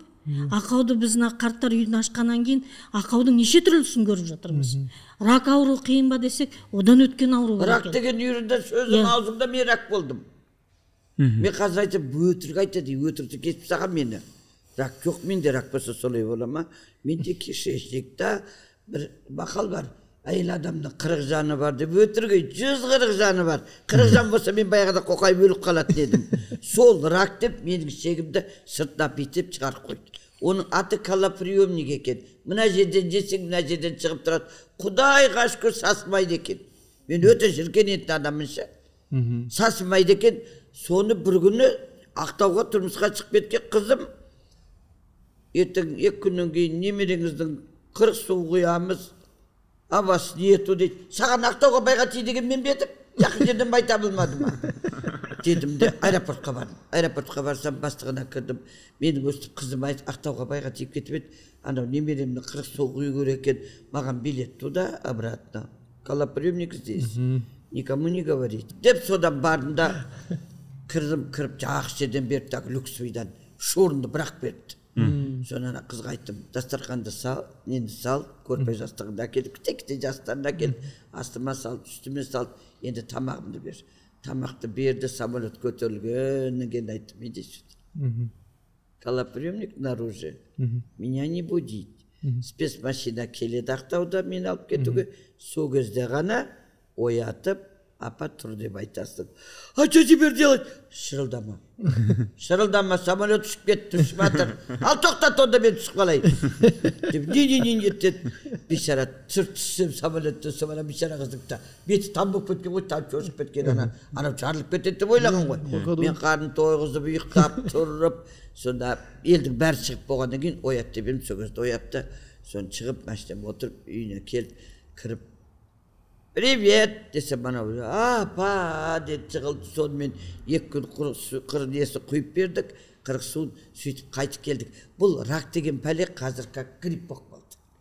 Қазір одан да зорға жаңа науқастар бар. Одан қиын, сендер науқастардың айтқандарың страшный. Біз күні түні ұйықтамаймыз. Сосын науқастарымыз төсек тартып жатқан науқастар. Үкімет көмектеспейді қазір. Үкімет көмектеспейді. Депутаттарға енді осы түсірілімді көретін шығар, депутаттар қарттарға көңіл бөлу керек. Жаңағы жетім балаларға үкімет көмек көрсетеді. А қарттарға көмек жоқ, олардың бала-шағасы бар дейді. А бала-шаға ол әркімнің жағдайы, бала-шағасының тұрмыстық жағдайы қиын бар. Жаңағы бала-шағасы кетіп қалғандар бар. Сосын қарттарымыз кезінде кредит алған қарттар бар. Қазір енді банктан менен справка сұрап отыр. Сіз осындай мекемеде осындай төлем ақшамен жатыр деген справка беріңіз дейді. А ол кісі науқас, ол кісінің дәрісі керек, жаңағы памперсі керек. А 150 мыңда кредитіне береміз бе? Жоқ. Одан кейін тамағы бар. Енді көп жаңағы бізде негізі Қазақстанда бизнесмендер көп қой, бірақ та білмейді. Ешкім жан айқайын айтып көрген жоқ. Қарттар үйі негізі көп. Бірақ ешкім былай өзара ашады, бизнес ретінде жаңағы напақасын табады. Енді жаңағы миллиондап келген ақша жоқ бізге. Енді сомен жаңағы өзіміздің тұрмыстық жаңағы ақшамыз, еңбегіміздің ақшасын алып отырмыз біз. Ал енді былай айтқанда Қазақстанда бай жаңағы азаматтарымыз көп қой. Дубайға барсақ жақсы қазақтар. Бай азаматтарымыз көп. Негізі ол азаматтарымыз осындай жағдайда жатқан қарттарымызды білмейтін де шығар. Ол енді қайдан білет, бізде осындай жаңағы дүние жүзінде 2-3 адамда ғана болатын ауру бар, науқас жатқанын білмейді. Төсек тартып жатқан қаншама қарт адамдарымыз бар. Инсульт алып жатқан, ем-дом ала алмайды, больница қабылдамайды, ешқай жер қабылдамайды. Енді былай айтқанда қарттарды шетке шығарып тастаған. Мен сұрағым келген, жаңағыдай бизнесмендер көмектеспей жатыр, бұны жаңағыдай сіздер мүмкін көмектеспей жатыр, бизнес деп қарағаннан кейін ба, әлде не үшін көмектеспей жатыр? Жоқ, бизнесмендер көмектеспей жатыр деген жоқ, бірақ та өкіметтен. Өкіметтен, например, бұл істерге өкімет жәрдем беру керек. Негізі сіздер бизнес деп ашылғаннан кейін мүмкін көмектеспейтін шығар. Бизнес деп ашылғаннан кейін мүмкін солай деп ойлайды, бірақ та мен біздің ашқанымызды бизнес деп санамаймын. Негізі, ол бизнес емес. Атауын өзгерту керек сияқты кішкене. Жаңағы ИП аштың, жаңағы қарттар үйін аштың, ол бизнесмендер дейді. Бұл бизнесқа жатпайды. Біз деген уыстап ақша тауып жатқан жоқпыз ол жерде. Біз, например, кей кезде қарттардың болады, мына, например, әжелеріміз бұтын қысып алып жатады. Не болды апа десеп, жаңағы ішім ауырып тұр, бірақ та памперс жоқ қой дейді. Сол жетіспеушілікті мидай біледі. Мен айтам, ой, уайымдамаңыз, әкеледі. Балалар әкеледі, не әкеледі, ол жағынан қиналмаңыз дейді. А кей кезде болады, мынандай карантин болады, іштер өтеді, тоқтамай өтеді. Ол кезде памперс, бәрі бізде жатқандардың бәрі мүгедектер, жүре алмайтындар. олардікі жаңағы карантин болған кезде, іштер өткен кезде памперс деген керемет кетеді. Ол памперстің өзі бір упаковкасы 10 000. Иә. Өте қымбат. Дәрісі қандай қымбат. Сол үшін бұл мемлекет, мен ойлаймын, мемлекет қартқа қолға алу керек. Негізі жастар осыны қолға алып, андай пособие сияқты болады ғой, өзі бір белгілі бір мөлшерде. Белгілі бір мөлшер. Жастар қолға алып, жастарға енді, жастар да білмейді. Например, кейбір семьяда мүгедек бар, кейбір семьяда мүгедек жоқ. Енді Құдай бетін аралас, мүгедектер болмасын. Бірақ та біз өзіміз ашылған кезде ол мүгедектер бар екен, қарттар осындай аурумен ауырады екен деп білген жоқпыз. Біз бизнес деп аштық. А самом деле өзі көргенде мен басында жылайтынмын, қазір қойдым оны. Например, ең аяққа кезде жаңағы соңғы сапарына кеткен кезде өзімізді, мен әкем марқұм қайтыс болып кетті, қасында біз қолын сипалап отырамыз, жаңағы кеткенше шығарып саламыз, аузына су тамызамыз. Болады о кісілерде, жаңағы күйеуге тимеген кісілер, жаңағы аналарымыз, жаңағы семья құрмаған, қастарында ешкім отырмайды. Оның қасында біз отырамыз, обал болмасын деп, аузына суын тауып, зәмзәм суын тауып, жаңа қайтқан кезде бетін жауып, бәрін дайындаймыз. Рак ауыру ол деген өте қайтқан кезде жаман болады ол кісілер. Разлагаться етеді. Сіз Сағат әпке өзіңіз былай осы қарттар үйін мысалы 3 жыл болды ғой. Сол сәтте қайтқан кісілер болды ма сол қарттар үйіне? Бізде часто болады. Бізде часто, міне жасы келіп отырған қарттар. Бір аптада, например, кейде болады 3 адам қайтыс болып кетеді. Кейде болады 5 адам қайтыс болып кетеді.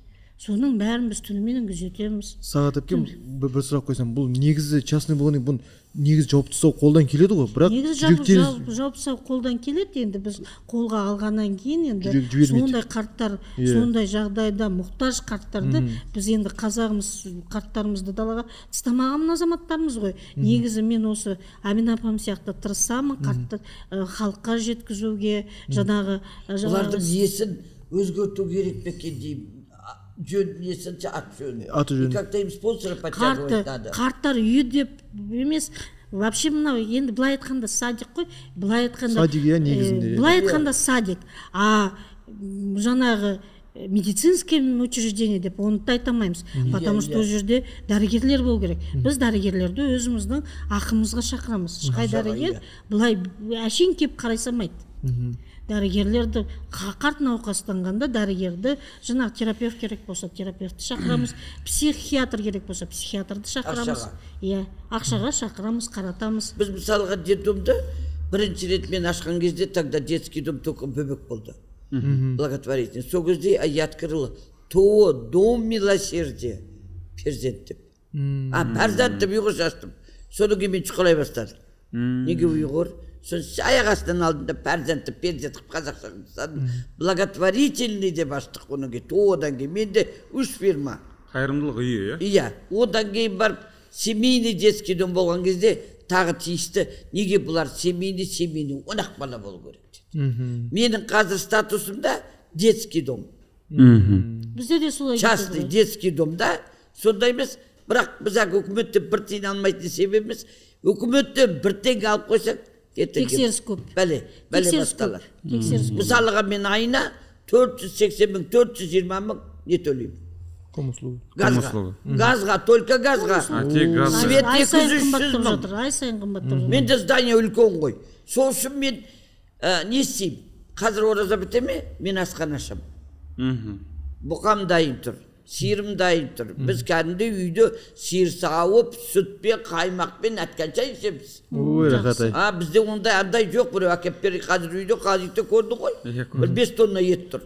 Ертең асхан ашамыз. Асхан ашқаннан кейін сол ақшамыз жаңағысы айтқандай газдың, светтің ақшасына қиналмаймыз. Кеше мысалға енді оны айтуға керек жоқ. Қаскеленнің газовый хозяйствоның бастығы ағамыз бар. Айттым, аға дедім, мынау 400 қанша мың шығып екен, маған бір 3 рет бөліп төлеуге рұқсат беріңізші деп едім. Амин деді. Амин деді.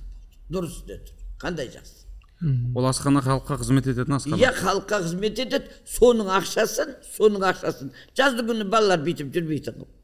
Картошка тазаласа, пияз тазаласа. Содан кейін біздің мына үкіметіміздің енді сенған ондай нәрсе жоқ қой. Үкіметтің бір жаман жері мынау қазақтағы артшықу деген бар. Өзіңнің балаңды, мысалы бізге келеді детдомға, сотка до 3 баласы. Что надо? Иди мама к черту. Бізде ондай жоқ. Менің үлкен балаларым сотка ұстамайды. Сабаққа керек пе? Санжар оның бәрі қадағалайды. Мына сотка жақсылыққа келмейді. Мына сотка тупизмға келеді. Оның ұстайтын уақыты бар, ұстамайтын уақыты бар. Өзің жетімсің, баратын жерің жоқ. Әкең түрі білмейсің, әкең атын да білмейсің. Шешең түрі анау 2 күнде күжбан етеді жүрген қатын. Сонда қандай болу керек? Пысық болу керек. Ал енді жұмыста, баяғыда мен поляда жұмыс деген кезде канадский посольстводан мне газель подарили. Сонда келіп канадский посольствоның әйелі жылады ғой. Как вы умно сделали, что дети у вас на полях работают. Сол баладар ане вице-президенттер болды, сол балалар директорлер болды, сол балалар 2-3 балаларын бақып кетті. Еңбекке болды. Ал одан кейін ойбай жұмыс істеуге болмайды, іштек істеуге болмайды. Сонда боғын езіп отыра ма олар? Сонда есікті алдымен 70-ке келген кемпір мен сыпырам ба?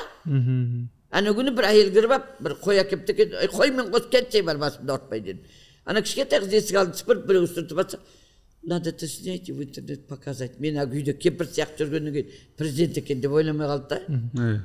Я тебя сниму сейчас дедім. Әкелген қойыңды әкел де жүгір, қайда апарсаң онда әкел. Не болыпты? Қолынан не сыбыртқы жабысып қалып па? Вот этого нету. Вот этого. Онан кейін балалар бізде Қазақстанда біз өзім мен тегінде қазақ жоқ қам. Мен бір заярлы деген сөзді естігем жоқ. Заярлы, баярлы деген бәледер жақында шықты. Ана бір қатын шықты. Шықты да бүткіл детдомдар распустили. Қайда кетті о баладар? Айтайын ба? Свалкада жүр. Баратын жерлер жоқ. Мен аптасында емес, айына 3 рет пе 4 рет мусор шығарамыз детдомнан. Барам мен сол жерге қол қойдыруға барам, бір нәрселерге барам. Обал ғой сол балаларға. Жаман болса да сол детдомда тұрса, жаман қатын, оңбаған қатын десе де бір кесе шайын береді ғой. Далаға апарып тастамайды ғой солар. Неге детдомдарды жаба бастады? Не үшін? Бізде Қазақстанда жетімдер жоқ. Артыңа қарап сөйлемейсің ба алдымен? Сен жетіммен араласып көрдің бе? Сен жетімді қамын білесің бе? Сен жетімді мұңын білесің бе? Неге келеді де оны апарып жапты деп жауып тастайды?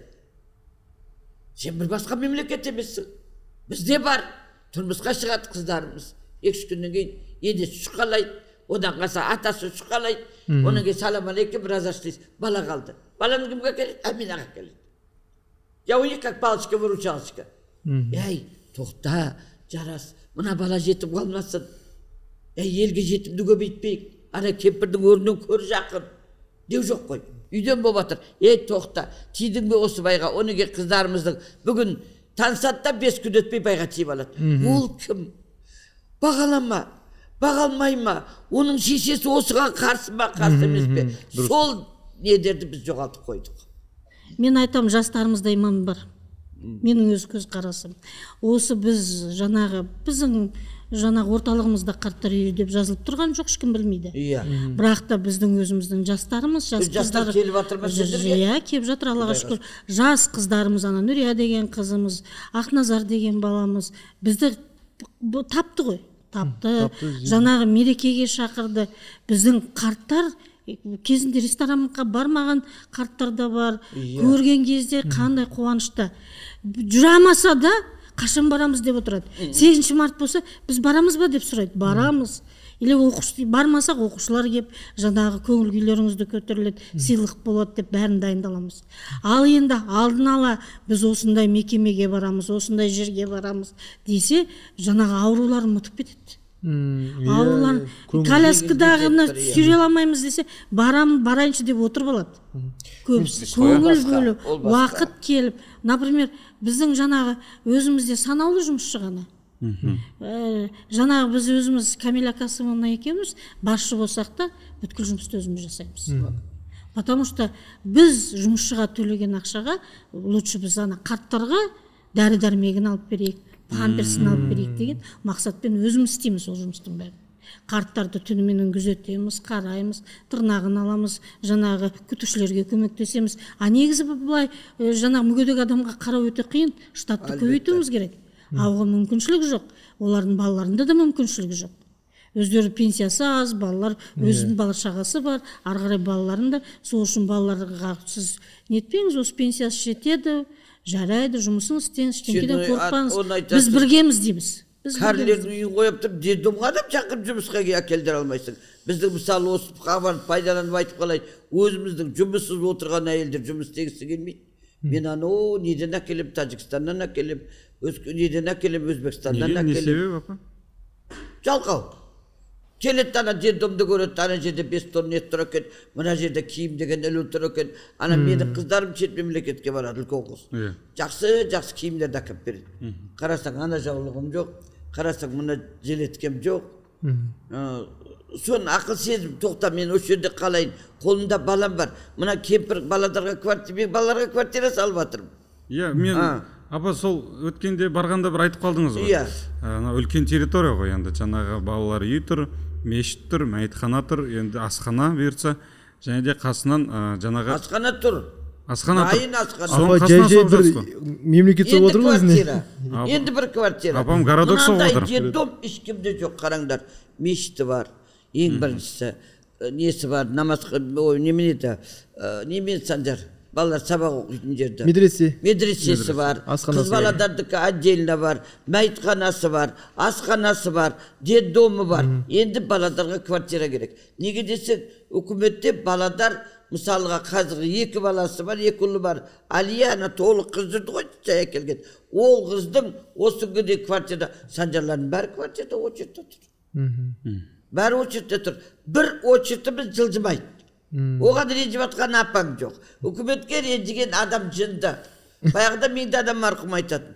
Үкімет деген жаман әйел сияқты. Бірде бетін көрсетсе, бірде мына жерін көрсетті деп. Мен 30 жылдан бері үкіметтің мына жерінде басқа нәрсесін көргем жоқ. Былтыр соғыс бір қайнап болып кетті ғой.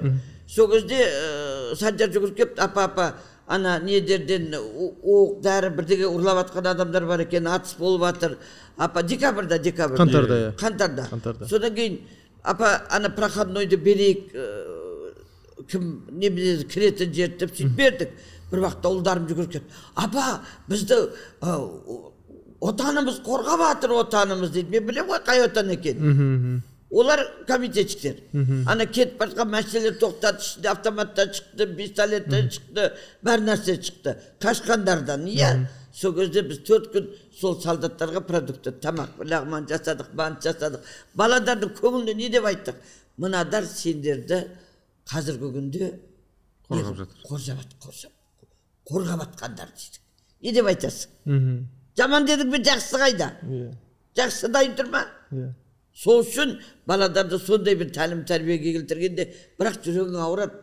Мынау кәртегенде адам бала сондай нәрсеге көңілге келеді екен. Тоқта, мынандай жағдай болып жатыр. Сол кезде келіп бір әкім келіп, апа, қалың қалай? Не жеп жатырсың? Мұнша баланы қалай бағып жатырсың? Не беріп жатсың бұларға? Күнде бала келгенде айтты, бізді крокетті анау. Бұқаларға беріп жатырмыз, крокет жеп жатыр. Талқан жасауға болады ғой. Иісі бар. Тұрып қалған иісі бар, ашты. Ал енді бізде, мен Жансерік бағам бір айтайын, бізде, например, жаңағы қарттар көп хабарласады, далада қалып қарттар бар. Көп хабарласады, жаңағы даже қарттар емес, көшеден адам айтады, мынандай адам жатыр, қайда орналастырады, сіз орналастыратын жер жоқ. Бізде енді өзіміз 2 этаждық не болғаннан кейін, ол қарттарды орын жоқ, жатқызатын жеріміз жоқ. Ал енді соны мынандай азаматтарымыз табылса, қарттарды жаңағы жылатпай, қанша қарт адам құжаттары жоқ. Менде жатты, қанша қарт адам мен подвалға түсіріп жатқыздым. Потому что о кісілердің медицинасы өту керек, біз ана қарттармен бірге қосамаймыз. Жаңағы сондай қыстап шықты бізде. Бізде енді подвал жылы ғой. Жылы подвалға түсіріп, сол қарттарды тамақтандырып, сол қарттар құжаттары жоқ, пенсиясын аламайды. Далада жүрген қарттар. Енді мен айтам, үкімет қайда қарап жүр, білмеймін. Қанша осы несіне аптасына деп айтпай ақ қойын, 2 айда 3 айда білесіз, солай адамдар звондайды. Мына кісі мұны далада қалып қапты, не істейміз, сіздер қарттар үйісіңдер ме, аласыңдар ма өздерінің қамқорлығына деп. Барып көрсең жаның ашиды. Бірақ жатқызатын жеріміз жоқ. Негізі бізде қалталы азаматтар көп қой. Бірақ енді білмейді олар. Ол кісілер жұмыспен заняты. Ол кісілер жаңағы беретінін береді, жаңағы мешітке апарып береді, балалар үйіне апарып береді. Негізі қиналып жатқан қарттар бар екен, ол кісілер вообще білмейді. Бүткіл қарттардың бала шағасы бар деп ойлайды. Қарттардың әртүрлі жағдай. Например, бізде семейден бір апамыз келді, жалғыз ұлы болған, өз детдомда өскен кезінде. Бірақ бала туған, одан бір немересі болған, ол немересі дұрыс болмай қалған. Жаңағы баласы мен келіні қайтыс болып кеткен, үйін сатып жүрген, далада қалған. Соны әлеуметтік жаңағы недегілер звондады, осылай апамыз далада қалыпты, квартира қалмайды қарттарды. Қазір бір қарттарды пәтер жалдаламайды, алмайды, жылап тұр. Сонан кейін жаңа соцотдел бізге алып келді. Біз 2 жылдай қарадық, бүткіл құжаттарын жасап бердік, бәрін реттеп бердік. Орналастыратын жерге орналастырып бердік. Сондай қарттар көп. Енді бұл деген далаға тастаған емес қой. Енді бұл жерде амал жоқ, енді көнеміз, күтеміз, маркетинг жағынан жұмыс жасау керек, барлығымыз енді үлкен спонсорлар тарту керекпіз. Сосын кейін ана қарттарымыз бар, жаңағы алаяқтар алдап кететін қарттар бар. Жалғыз қарт екенін біледі. Жаңа мейіріміне кіреді, сосын далада қалады, сосын далада қаңғырып жүреді. Енді ол бүгін ертең ол нәрсе бір жөнделіп кетпесе дегенмен де осы бір сіздердің айтқандарыңызды көріп отырған енді мысалы 100 мыңға жуық адам болса, 10 мың ба, енді білмейміз ғой. Соның тым болмаса бір 2-3 адам өзінің жүрегіне қабылдап, алдағы уақытта сіздердің іздеріңізбен жүреміз десе, оның өзі үлкен жеңіс. Сіздердің қазір жасап жатқан дүниелеріңіз өте үлкен. Аллах тағала сіздерге денсаулық берсін.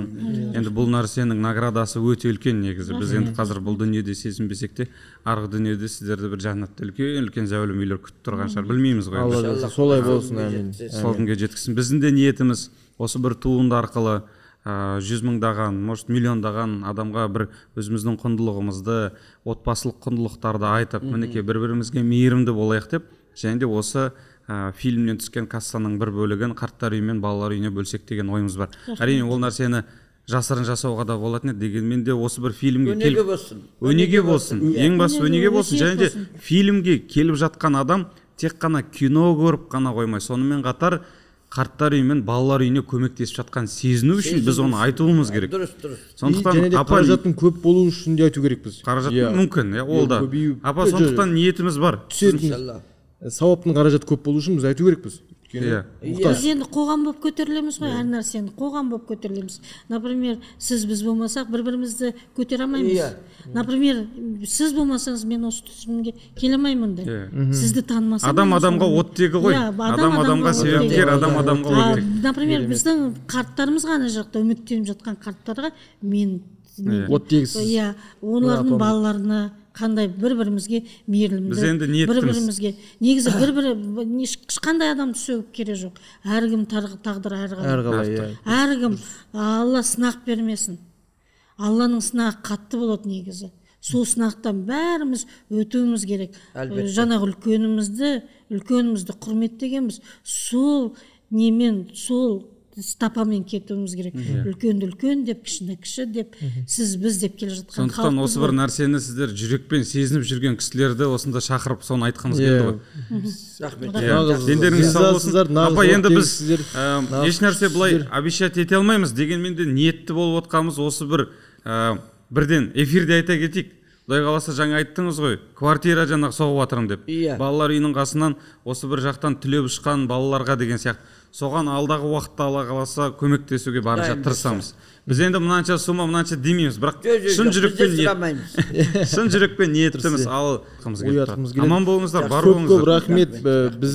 Бізге оттегі болғандарыңыз үшін көп мотивация алдық сіздерден қарап. үлкен нәрсе істеу керек екенімізді түсіндік. Біздің жасап жатқан дүниелеріміз кішкентай екенін түсіндік. Бізде енді былай қаражат та ол не емес, енді бізге өте көмек. Бізге енді біздің қарттарға көбінесе мейірім керек. Мейірім, внимание керек. Жаңа келіп құшақтап, құшақтап, сол қарттарымызды бір құшақтап кетсе, сол кешке шейін соған энергия. Соны каждый өзінің несін, бір апамыз бар, Нұрия қызымызды, менің қызым қашан келеді дейді. Ол қысқа звондаса, мен Түркиядамын дейді. Жансеріктің бір апасы бар, Жансерік менің балам дейді. Менің балам бар, Жансерік деген ұлым бар. Сол сияқты мейірім төгу керек балалар, мейірім. Мына үлкен кісілерге не керек? Внимание керек. Үлкен тұрмақ, балаға да мейірім керек. Маған да внимание керек.